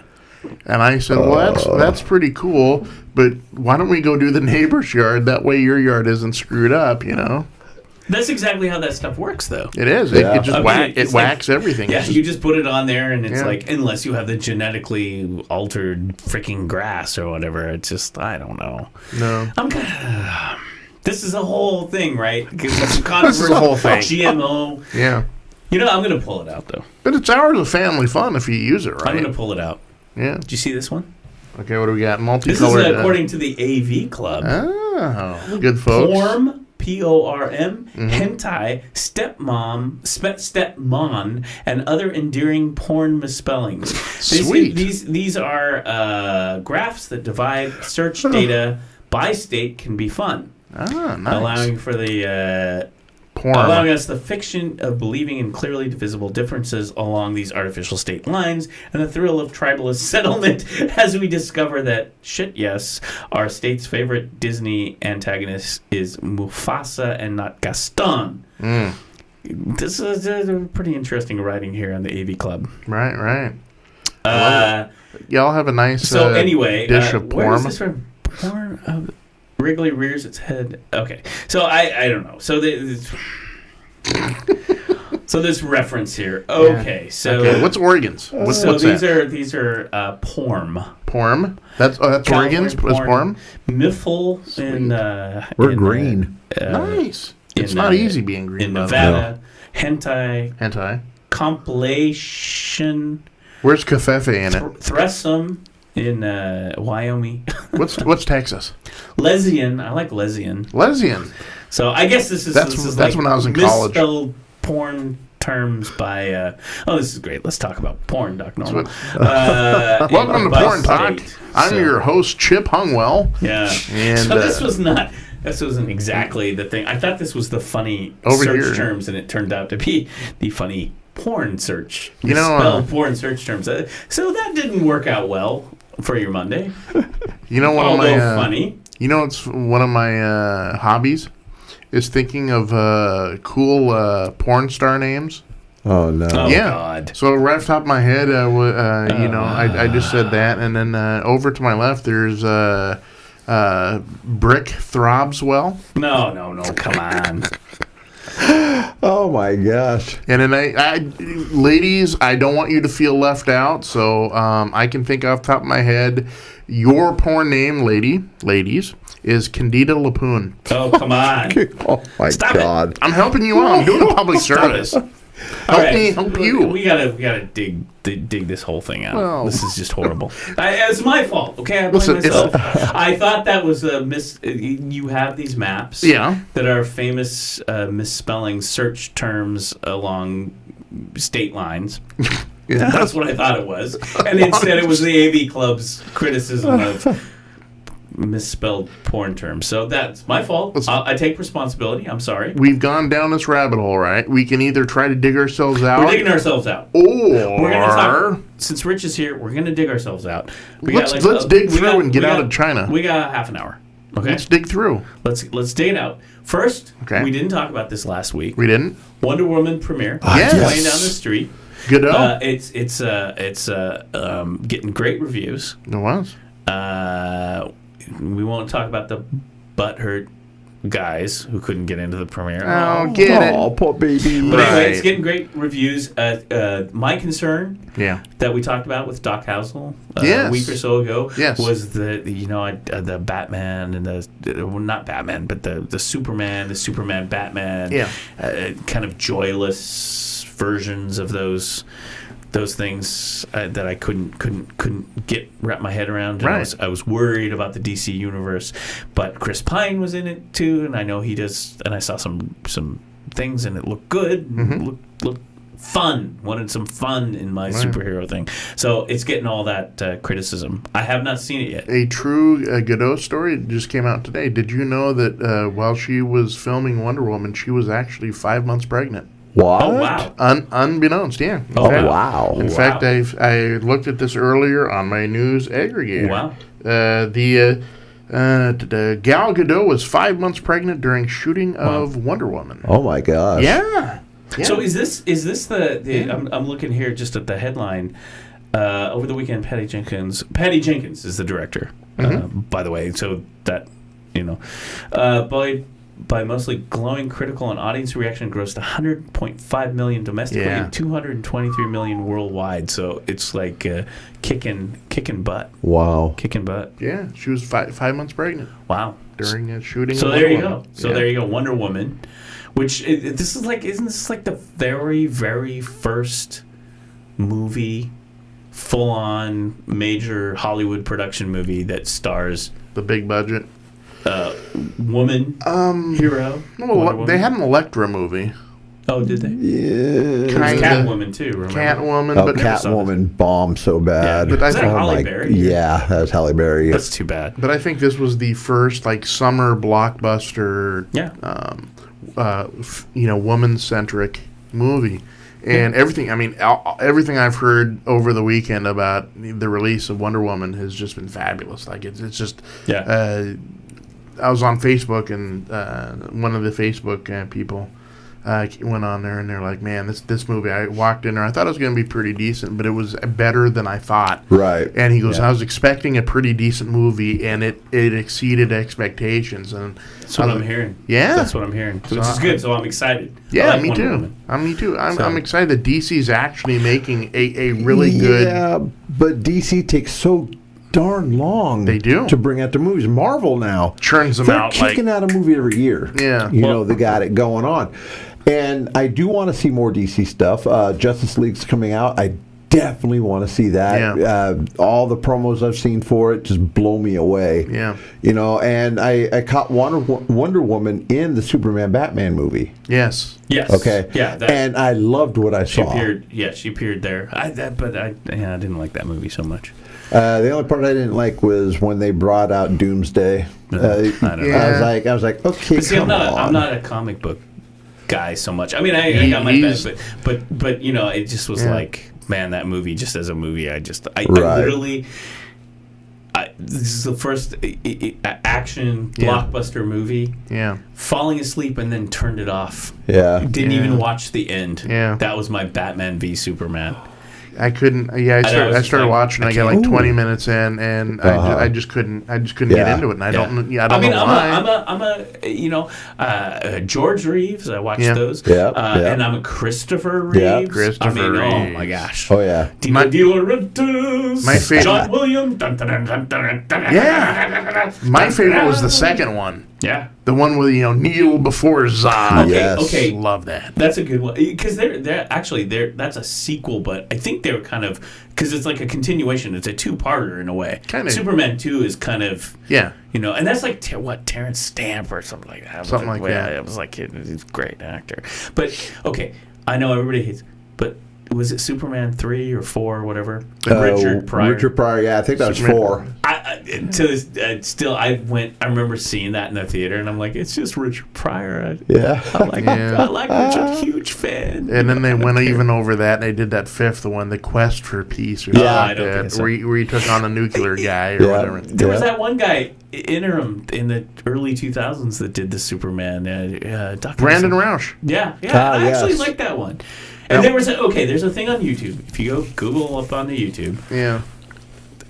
just like you can find these, and it's one of the fan sites, Mm-hmm. and they do like Batman through the years, Superman through the years, and they'll have wow. clips of each, and they'll tell you which actor, like from the beginning, the serials. Yeah. who played live action Batman, live action Superman, and they go through because they had the serials, and then it goes up through and you get Christopher Reeve, George Reeves, Christopher Reeves, that guy. Mm-hmm. I didn't really watch it, but the Smallville show and all of that. So anyway, but I'm glad. I'm excited. I'm gonna check this movie out because I really have been disappointed in the previous things. I agree. Poor Brandon Roush, though. He kind of ended up as like the George Lazenby of he did of Super. And see, Superman. just like I thought that movie was pretty good. Not bad. I thought it was a pretty Kevin Spacey, right? Maybe Oops. As Lex Luthor, right? Yeah, that's right. It was Kevin Spacey. Yeah, and remember the part where he's got like Batman and Batman and Superman and Lady, and they got the kid, and the kid like shoves that piano and stuff, wasn't that Superman Returns? Yes, with Brandon Roush. Yeah, when they brought that movie out, they basically said, forget about all the others. Yeah. This is the continuation from the second one, right? Because that's when he lost his powers, and he got it on with Lois Lane, and he leaves Earth. He leaves Earth to go and find Krypton, what's left of it. He comes back, and here she has a kid, and it's like, wow. Okay. Yeah. So it does kind of carry over into that one. Yeah. Listen, I want. Can we just say he had a romance? Well, I don't want to talk out of. I don't want to talk out of school, right? I got it on. Well, I don't want to talk out of Hardcore Monday. I don't want to talk out of man. I don't want to talk out of school here, but let's just say he took Lois Lane to his fortress of solitude. Okay. Well, yeah. All right. Let's get on. Right, anyway, Barry White, dude. The whole crystal thing, he puts a little crystal thing in there. It's like, let's get it. Marvin Gaye, Some sexual healing with some Krypton. Anyway, I liked that movie. I thought it was okay. Yeah. And it had the elements. It had to me, the Christopher Reeve elements. And there's a great line. And they had this clip in this YouTube where they went through every single person that played the Superman. Yeah. And they have one for Wonder Woman too. Wonder Woman. Linda Carter. Yeah. But anyway. Yeah.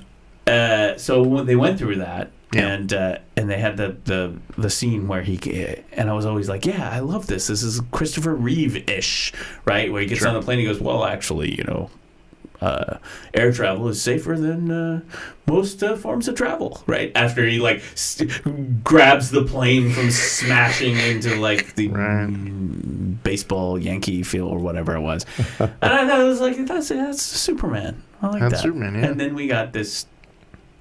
I like the new one, though, Henry Cavill. So I like him, but I just didn't like the movies. I wanted some smiles. I wanted some, American way. Campy, sort of. You got to have a little of that in the thing. None of this, all this. But I don't know. I guess the comic people. I'm sorry, I didn't catch that. What was that again? That's Henry Cavill. That's exactly right? Hey, Mumbles, what do you think? That's exactly what. That's my review of Superman. Man of Steel. Man of Steel. Or Man of Mumbles. And then the Homeland Security. I mean, that's the whole damn movie. And then in the next movie, Superman v Batman, a Fleck shows up. What does a Fleck do? Guns and and it's like, where's my speeding trains and the faster than the locomotive, the cape and crap. I don't need save that for Batman. Right, Christopher Nolan. That's who I was trying to remember. Right, because Batman's a dark, brooding of, Yeah. But you can anyway. So so Wonder Woman. Well, did you catch any of Suicide Squad? Oh, no. Okay, interesting. I've been discussing this.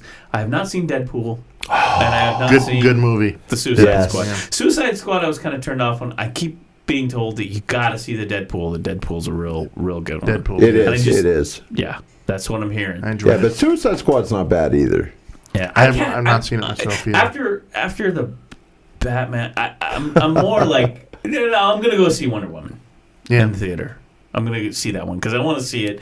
I'm a huge fan of Chris Pine. Yeah. I mean the new Star Treks. I'm a big fan. God, I love those. I think he's one of the elements that makes those movies work, and he's a good action comedic. He's got that, which is what I was excited about him being in the Wonder Woman. It's got the chops. It's going to be bright. It's going to be, it's not going to be Sure. Wonder Woman. Man, those Amazons sure are testy. Yeah. Sure. Yeah, give me a little fun, but so I will probably wait. I'll probably see now. I just Netflix stuff. Yeah. Like for example, Okay. Was it last night? This weekend? Okay. I watched Doctor Strange. It's on Netflix. I haven't seen that I yet want either. to see Netflix. that. I do like me some Cumberbatch. Oh yeah. But I just haven't seen it yet. With How a was little- that, Buddha? with a side of Yeah, I microdose wanna see LSD. It was a side of LSD. Things are about ready to get strange. Hey, Jace, get my sliver of LSD. The name of this episode will right. be Lucy in the Sky with Diamonds. There you go, Right. There you go. There you go. I watched Doctor Strange. I'll have to say this is one movie that watching it on Netflix Yeah. on your small screen. This was one movie I was watching and I thought, boy, this is a movie you really should see in the theater. Big On a screen, big, giant the surround sound. The movie's all about special effects. Mm-hmm. And unlike movies where you go, God, it's not all about special effects. The whole point of the movie is about special effects. Yeah. Right? They're bending time and dimensions and stuff. So Yeah. the special effects plays into the story. He I'm is- okay with crazy special effects. If the reason the special effects are there is Doctor Strange. Look, Yeah. they're going through this portal. They're doing this stuff. Fine. That's part of the story. Right. So it was actually a movie where I was like, oh, I'm kind of bummed out. I'm watching this. This would have been a good one to see in the theater. Or on acid. No, and very much so. What it reminded me of was kind of like Marvel, like The Matrix. Gotcha. Like the Matrix Oh, there you go. Right? Gotcha. With the kind of this and bending that and Yeah. everything, I mean, it's like right out the bat, it's like it's Cumberbatch and Tilda Swinton and they're like doing stuff and, it's a kaleidoscope-ish kind of stuff. Oh, and Mads Mikkelsen is the heavy in there too. I'm gonna have to watch that. Maybe tonight. Maybe I'll break out some Doctor Strange. There you go. The Sorcerer Supreme. Yes. Yes. So, and then the other weird thing, this is the Marvel universe, is that movie has like two kind of, what do they call those things at the end, the addendum, where they always they really worked hard fitting this into the Marvel universe. Like at the beginning of the movie, the guy goes, well, what about the Avengers? And I go, oh, they do that realm, we do this realm. Yeah. I mean, it was like, wow, okay. And then they have the end little things, it's like, because this is all the Infinity War, right? Yeah. Right. The Infinity Stones again, you're talking to, I'm not the comic book guy here, but I read like the Hollywood Reporter and all that. Yeah. And my understanding is like, what is it, 2020 or 2018 or whatever, we're going to get the Infinity War. Yeah. It's like a 3-parter. Yeah. Right? And all these guys, the Avengers, the Spider-Man, the Doctor Strange, Yeah, they all the kind of Thor, they all come together in a giant group. Right. Yeah. So we have when we were watching the game last night, they're playing the Thor Ragnarok or something like that. right, and then that's all like isn't that the last Thor movie until the Infinity? I think so. They have the Hulk in it too, which I love. Yeah, I saw that. Yeah. But that's my understanding is that's what it's going to go. They've got it all mapped out. It's Marvel Disney. Yeah. So they got it all mapped out. So they're going to get to this point where it's like the super, which to me, being kind of skeptical, it does not sound like You are a this is gonna be superhero skeptic? a good plan. But it's I don't know who's behind it. Is it like Joss Whedon is really kind of the godfather of this Somewhat, yeah. the movie franchise? So I don't know. So that's kind of what it's. But Doctor Strange was really like okay, he's going to fit in here. This is all going to be part of that infinity thing. It's like, okay, like, let's hit you over the head with it 3 times. There's one thing I'm waiting for, and one thing I hope they make. I'm waiting for Black Panther. Yes. I think that is going to be a fabulous movie. Yes. And I'm holding out hope that someday, Marvel, if you're, someone at Marvel's watching this, I want to see a period piece of the Invaders. Yes, that would be Captain awesome. America. You got Captain America, Bucky. You got Submariner. You got the Human Torch. You got Spitfire. You got Union Jack. Yeah. Bam, bam, bam, bam. See, you lost me. I'm supposed to. And they're taking on like U-Man, or they're taking on like the Red Skull. Yeah. I mean, that's a win-win, folks. Win-win. Win-win. Red Skull. He was the guy in the first. Yeah, he's the guy that always takes on Captain America. See, I was not into any of these. Like years ago when they started these, they did the Rocket Man. No, not Rocket Man. The Rocket Man. Cue the Elton John. What's his name? What? Robert Downey Jr. Iron Man. Iron Man. There was Rocket Man that too. guy in that suit. They did actually make a movie, Rocket Man, right? Which actually did well. Yeah, it was good. And then they did Iron Man. Yep. And I missed that one. Good movie. Because I was like, yeah, right. Yeah. And then the Avengers, and I finally saw the Avengers, and I was like, oh, this actually is pretty good. It's getting good reviews, and I watched it. It was good. Yeah. Then I went back and saw the original Captain America, and I'm not the biggest Captain America. I mean, I love me some Cap. Right. I'm just not, But I watched that movie, and I was like, wow, I really like that movie. And is it Chris Evans? Yes. Okay. Human Torch from Fantastic Four. Exactly. Yes. Exactly. So the one, I always say this, the one like comic book, the heroes that I like, huge Fantastic Four. Oh, yes. yeah. Except for the new one. Well, okay, so yeah, we won't talk about the movies that Chris Evans was in. Right. Jessica Alba, yes. and the guy we can never... Reed Richards' character, I can't remember his name. Forward. And the guy that was on the Shield, right? Who played Ben Grimm, the Thing. Oh, yes. He was. That was Chris. Michael Chiklis. Yeah, Michael Chiklis. Yeah. Yes. When I saw that casting too, I was like, I'm going to go see a movie. Yes. Because that guy's a great actor. Yeah. And he's going to play the Thing. Ben Grimm. Yeah, that's Ben Grimm sold, right there. Right? Yeah. I liked both those movies. Yeah. And then I haven't even seen the new movie. No, don't. And I read the reviews, and I was like, don't ruin it for me. It's like a shiny turd in a box. Right. Yeah. Don't open the lid. Right. You just want to tell the guy to go back and play the drums. Play the jazz drums. Don't. Like Jim Carrey says, it's like putting makeup on melanoma. Yeah. Oh, no, God. I will say though. Really I will say thing. In the new Fantastic Four, the only thing I liked in the new Fantastic Four was the Thing. They actually did a decent thing. Because of the special effects of it, but for the rest of the movie, it's like, okay, they're not following the comic book. This is taking place in another universe. Yeah. So I got over that. Yeah. But I just couldn't get over Doctor Doom, and the rest of it was like, you gotta be kidding me. I am I mean, Rich and I, we've talked about this ad infinitum and ad nauseum. But I am, and I'm purist. I will tell you quite honestly, I am a superhero snob. I like it when it's like it was in the comic book, and it's done faithfully. I loves it. This is all like the '60s. I mean, this is like and Reed Richards is like he's such a '60s sort of a dude, right? You know, and it's kind of I don't know. I just there's some good actors though. The gal who plays what's her name? Sue Richards? Yeah, or the Well, I thought that Jessica Alba? Yeah. No, Storm.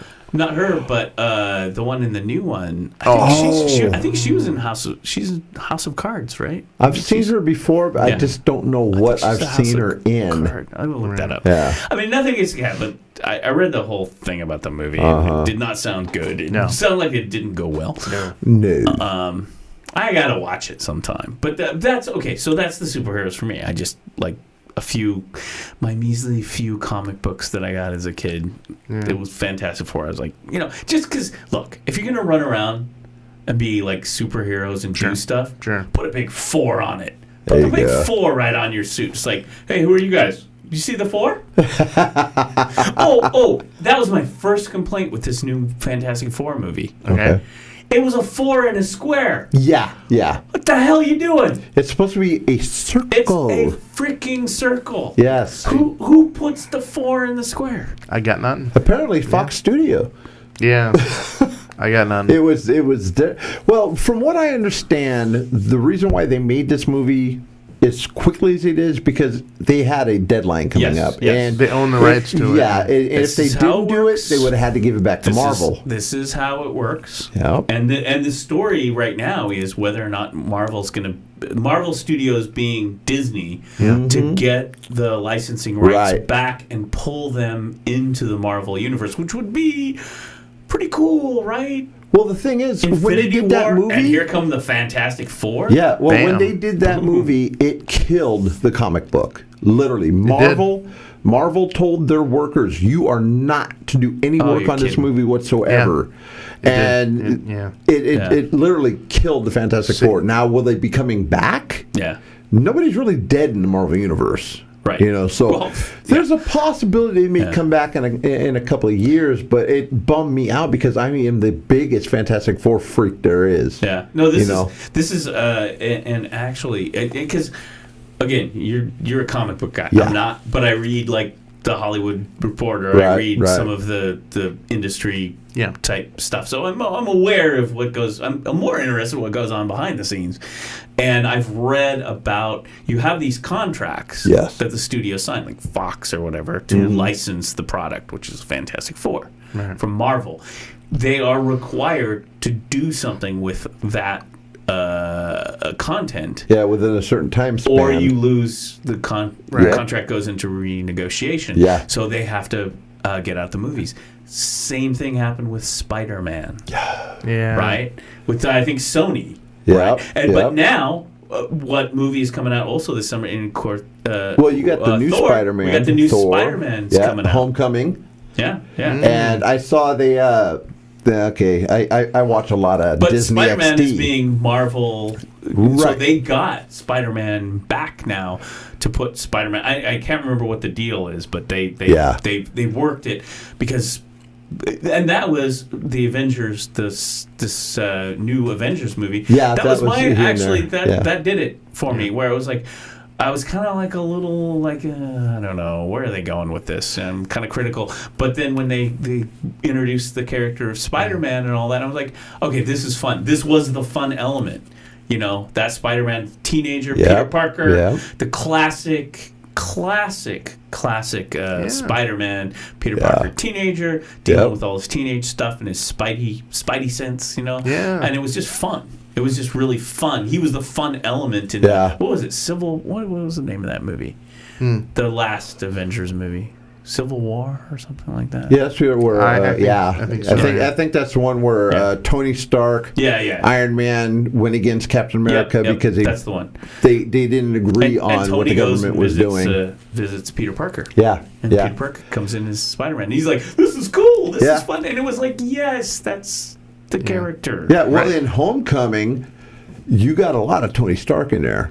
And this is like a whole new Spider-Man. I mean, he makes the suit for Spider-Man, cool, and stuff, and it's pretty cool because when he puts it on, he just hits the deal in the middle, and it just like sucks right onto him. I'm excited about that.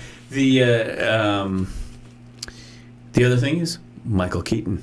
Yes, he's the head. He's playing the Vulture. Come on, Michael Keaton's playing the Vulture. Yes, he is. And I saw him. Well, like I said, Disney XD had a half-hour show, and they were going through the movie. Yeah, they were going through the movie, and they had the kid playing Spider-Man, and they had Zendaya. I think I said her name right, because she's in it too.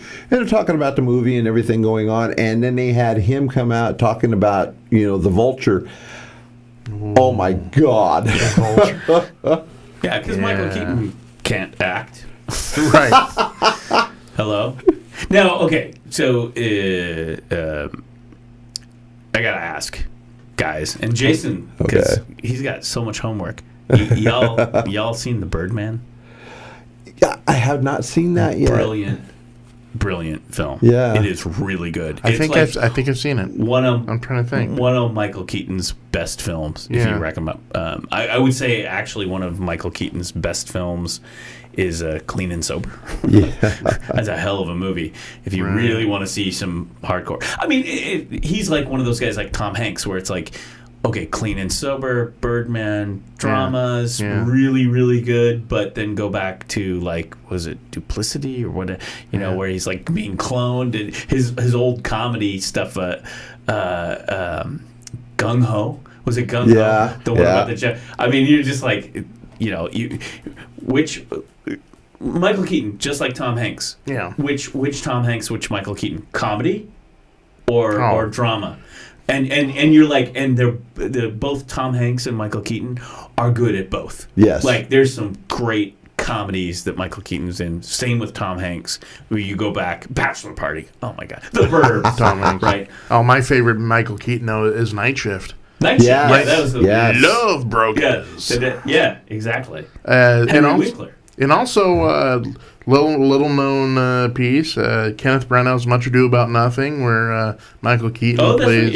Yeah. No, I love that. But Birdman is just a brilliant film. I think I've seen Birdman film. Yeah. I mean, and it's one of those movies where long shots, like there's like the 2-minute shot where it's like the camera's following him down the hallway, and the scene where he goes out and he ends up in his underwear outside on the streets of Broadway, and the people are filing in to see his show, and he's like literally in his skivvies, and he locked himself out from the backstage. It's brilliant. That's right. And the whole soundtrack is like this guy playing the jazz drums, right? Yeah. And then it's like at one point, no spoilers, but at one point they're walking past, and the camera cuts and turns, and there's the drummer playing the kit, playing the soundtrack right there, and you're just like, I mean, it's a film. It's a film. It's not a Marvel or something where everything's tied up in a bow. You got to think about it. You got to kind of, and they're doing Carver, which is the Tacoma writer. He wrote a lot of short stories and stuff, and in fact, his stories were the subject of that Robert Altman film. Gotcha. Which is like short stories or whatever. The one with Huey Lewis and all-star cast. Great movie. Anyway, I'm just going off on film. Now we talk about film. Remember the movie but we got Wonder Woman. Duets, We got Wonder Woman. So this has nothing to do with Wonder Woman. But we're gonna see that. So we're excited about that. Yeah. And then so these other ones are coming out too. Then we got Spider-Man coming out, or just came out, or whatever. Hey, I don't know if it's out already. They're making the rounds. They're making I've seen Robert Downey Jr. and the guy. I don't know who that guy plays Spider-Man. The kid that plays. After the game, they were like on Jimmy Kimmel. So we got that one. We got the Thor thing coming out. But yeah, I mean, this contract thing. I want Fantastic Four. It's like the Green Hornet. It's like Seth. Yeah. What's his name? I want them to do a new Fantastic Four movie. I want them to do a new Fantastic Four movie with Franklin Richards, the child of Susan Storm in Mr. Fantastic. Oh, they had wow. Yeah, they had a kid. And it'd be nice to see that. Who if they did this, right? That's gonna be weird. Oh my God. Okay, so was the kid both stretchable and invisible? Well, or something? actually, no. I don't think he has stretching powers. I think he more has mind stuff, right? Yeah, I think. Like he can move stuff with his mind. Let's put it this way: in the comic book verse, he is like the most powerful kid. Yeah. So it'd be interesting to see that. Talk about super sperm. Holy cow. Franklin shows up and he's just laying the whoop on everyone. Oh, listen to you. Okay, so I'm intrigued. Fantastic Four from who do you have playing the heavy then? Who's the bad guy? Oh, bad guy. I mean, you go full on. You got to go full on Dr. Doom. You got to go Dr. Doom again? Oh, yeah. Or do you go like Galactus? Yeah, it wouldn't fit. Or do you do like the Sentinels or whatever? Well, that's X-Men. Mole Man. Ooh, the Mole Man. Yeah. Yeah, that would be another good one. Yeah. But you're right though, Doc. I mean, you got to go Doctor. Yeah, you got to go with the original. Well, I heard people complaining about the 2000s, the good Fantastic Four movies, which I thought were good. Yeah. And they were complaining about Doctor Doom, and I was like, no, man, that guy was good. That was good, kind of high tech. Yeah, well, actually, with the armor on and everything, he looked perfect. Yeah. You know, but the beginning of the movie, I did not like Doom. much the way they got their powers. Okay, yeah, they went into space. Doom didn't get his powers that way. No, it was an accident in the dorm room with Reed Richards, because Reed Richards and Doom were roommates. Yeah. Did they do college. that? Did they do that in the newest? No, they had Reed Richards and Ben Grimm were high school buddies. Okay. And that's how that came about with those two, and then you brought Susan Storm in. They kind of retconned the whole Reed Richards Von Doom friendship or whatever. Yeah, they screwed up the whole backstory. Yeah, well, like I said, in the first movie, they went to outer space to Von Doom's little space station. Yeah. Okay. All right, they got part of it right. Okay. Doom shouldn't have been there. Right. It should have been these guys getting in the rocket, going up, getting bombarded with the cosmic rays, and then coming back to Earth. But as far as the film goes, worked. That whole thing. Oh yeah, I loved it. This works. Mm-hmm. Especially when all four of them are inside the hospital or whatever it is, getting checked out, and their powers start manifesting. And the thing is that when I watched that Captain America, it was like Chris Evans, right? Yes, Chris Evans. Yes. And I was like, dude, I loved him in the Fantastic Four. Johnny, is it Johnny Storm? Johnny Storm. Yeah. Johnny Storm. Because he was great in that. Well, and the hospital scene is great when he's like naked and sitting in the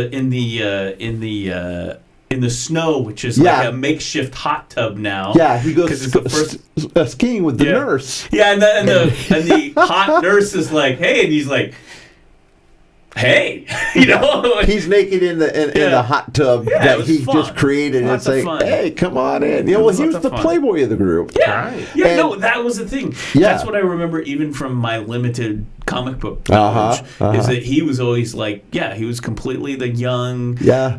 A hothead. I mean, I don't know if they were like teenagers in the comic book or he was a teenager. He was like the youngest. He was the youngest out of the group. And he was a player. He was like, driving fast cars. Hey, I'll see you later. That sort of thing. Sue Storm's punky kid brother, right? Yeah, exactly. And like I was going to say, and what I loved about it is in the comic book, the Thing and the Human Torch always have this bickering going back and forth. They and they brought it out in the movie, which I loved. All of those elements. Yeah. When I watched the movie, it was like brought me back to being a little kid, and I was like, no, this is right. This is like in he and the Thing. They were always going back and forth. Yeah. They were always angry at each other, and. And the Thing was always bitchy because he was always the Thing. Ben Grimm, it was like. Look at me! Well, also, I'm a big rock. Also, in the comic book, they always reference to the Yancey Street. That's right. They actually referenced that in the movie. That's right. The Yancey Street Gang. That's great. Yeah. Good job. And I loved it because it wasn't completely based on the comic book, but they put a lot of the comic book into it, which I loved. Yeah. But now Hollywood's got this thing now. I don't want to come out being like racist or anything, but they're putting a lot of black actors in white scenes. Fine. Yeah, but Nick Fury, it worked because you find out later on this is another Marvel universe, and Nick Fury met a woman. They had a kid, and that's who's running S.H.I.E.L.D. right now. Yeah. But Michael Clark Duncan as Kingpin. He worked. None of this matters. I mean, it really is comic books. Yeah. I don't care what, but dude, 27, I just don't care. Yeah. They're comic books. They're mythology, and the person can be any race or even gender to a certain degree when they do that. I don't know. I'm sorry. And the reason I say that is because it goes back to this Wonder Woman thing, this butt hurt kind of thing. And that was my thing with the new Fantastic Four movies. There was so much acrimony about Johnny Storm. It was like, get over it. Get over it. To me, when they do that stuff, I always think of it as this alternate universe. It doesn't matter. Second Earth, third Earth. It doesn't matter. It doesn't matter. It doesn't matter. It's just fiction. It doesn't matter. But I'm a snob. I like that, But it doesn't matter. It just doesn't matter. It just doesn't matter. A black stormtrooper. Oh my God! It's like, wow, you're in a universe full of. But the thing is, we never really knew what the stormtroopers looked like in the beginning, anyways. Right? Because they always had the funky. Exactly, and that was a good Star Wars movie. Yeah, I mean, it's just get over it. Yeah. It's 2017. I'm telling you, man, that pisses me off. Racism. Yeah. Being a jackass on your 4chan and your stuff here. Yeah. Just get over it, It's like I tell you, it's like every time I say this, it's like I was watching the Star Trek. That was the future. Yeah. Like fly around in that spaceship, seek out new life, new civilizations. The prime directive. We're gonna boldly go where he did say man. No one. That's what actually, isn't it? That's they what changed Picard, that to that. Picard, No one has gone before, and they took no the man one out. has gone before. Yeah, I love the new Star Trek Worf. movies. Yeah, I loves me some Patrick Stewart though too. Yeah, he is the cerebral assassin, man. Yeah. I mean he he's not the physical guy like Shatner was, but he's laying out those mind bullets, man. Yeah. I know. Let us think about this. Right. Make it so. I watched the last episode of Star Trek The Next Generation because that's like 30 some odd years something. It was just the anniversary of the very last end of Star Trek. The two-parter, which wrapped up the series. They brought Q back, and they went all the way back to the inaugural episode. And I love Q. He was like a Mitzoplex. He was awesome. Then the guy who played him was just fantastic. Johnny Lancey. Yeah, just fantastic stuff. Brilliant. Yeah. They kept bringing him back. Actually, that's what I didn't watch Voyager so much, but that's what got me into Voyager. Is they had a whole bunch of story arcs and things like Q. Yeah, he ends up like going for Janeway. Thing for her. I'm a single Q, and you're. I mean, no, they and it's like, are you kidding me? It's like, they go into some crazy. Would you like to see my tribbles? Yeah, no. Oh, come on. Well, I'm just throwing it out there. Oh, you're killing me. I'm throwing it out there. Q's a player, man. I'm trying to do a Monday. Don't hate the player, hate the space game. I'm just trying to do a positive Monday, and it's just turned out, and there's the bad news. Well, like I said, though, he reminded me of Superman's nemesis, Mitzoplex. Yes. The magic guy pops up interdimensional. What about this? Okay, so if we did the whole comic book movie, and I found out about this through some other parody something. That's a long story, but there's like this Bizarro. Yes, that's Superman's what if they enemy. Do that one, right? That would be nice to see. Yeah. I think that'd be cool. Yeah, that's to me though. That's when it jumped the shark because it's almost like Bizarro is like that's when someone was on LSD. But how do you jump? How do you jump the shark with comic books? They just continue at infinitum. I mean, it's but I don't know. I mean, I loved with Superman the early ones and the Batmans, the early the old detective comics and stuff. Yeah. But some of them kind of during the 70s in particular, some of them kind of lost their way a little bit. And the whole Bizarro thing, I just never got into. I don't know why. Yeah. I don't know why. I mean, I don't know what was that about. It was like just kind of an alternate universe kind of a thing. Is that? Yeah. He came from another planet that was supposedly a copy of Superman's planet, something like that. But all the characters were all disfigured looking. We could do that. See, we can do that. We have this whole string theory, alternate universe stuff. I mean, that's perfect. That's prime for 2017. Yeah. So maybe it would work. Yeah. Well, actually, in Supergirl, they had a Supergirl Bizarro. Ah. Yeah, no, they all have because they're doppelgangers. They're opposite. Yeah, so you could do that. I mean, these are just continuations of stuff. Yeah. Okay. I mean, look, comic. Well, I think interestingly enough, the DC comics, Detective Comics, when we had the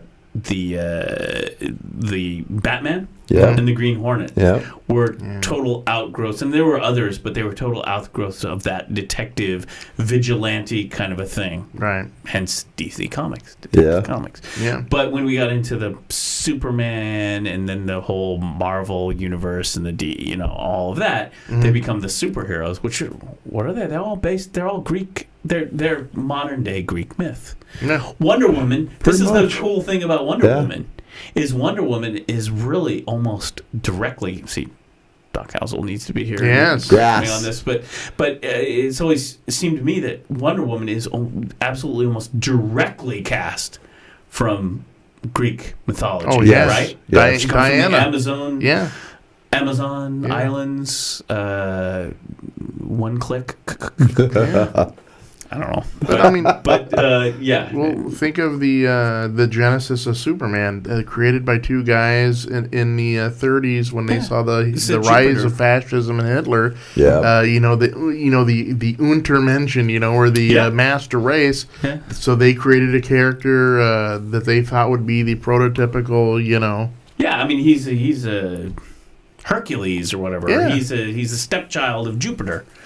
Right. Right? So, I mean, that's all it is. And those things just continued. And the Greeks were always like, when's the next Avengers Civil War coming out, right? Right. I mean, that's what the Greek people were going.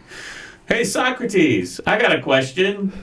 When's Civil War II coming out? Listen, I mean... Do you think they're going to retcon Fantastic Four again, Socrates? There is a direct quote of Socrates, when he's talking about... hey, I loves me some Fantastic Four. Exactly. Or Plato, Plato and his Republic, right? He's talking about Batman. He knows what's going on. Right. Oh, you should have heard the uproar when Fox mentioned bringing a sequel to the Fantastic Four. Oh, yeah. People were like... Oh, my God. It just went insane. Usually when people announce, like, maybe they want to do this film, like, oh, yes. It was like the exact polar opposite, right? They were like, people are like, oh, God, we're just weary at this point. Yeah. Please don't. Just please don't. Well, I did go on Facebook when the first one came out and told people there's not a chance in hell I'm going to go to the movie theater and see this. But if I could see it for free, I will watch it. Yeah. Well, luckily, since I have cable, they brought out I think it was HBO it was on. So I figured, okay, it's free. I'll watch it. Yeah. And my jaw was on the floor the whole entire time. It was like, you gotta be kidding. It was just one of those movies also that they had to rush kind of to make it. Mm-hmm. And there was just very little forethought, and you could tell whoever wrote the team that wrote the script, it's just they needed to throw it out there. Yeah, they just slapped it together. They didn't put any effort into it. Yeah. And go to the Hollywood Reporter or whatever, read the backstory to that. Yeah. Kind of sad. Hey, Socrates. What'd you think of that new Fantastic Four?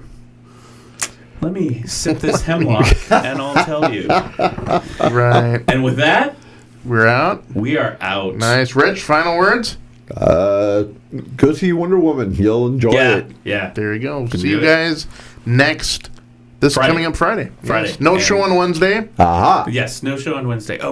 International Youth Silent Film Festival Wednesday. I'll put it up on the NuzBox. Hollywood Theater. At the Hollywood Theater. Creative Kids. It's awesome. I was going to say something about that. Go check it out. And be very safe out there.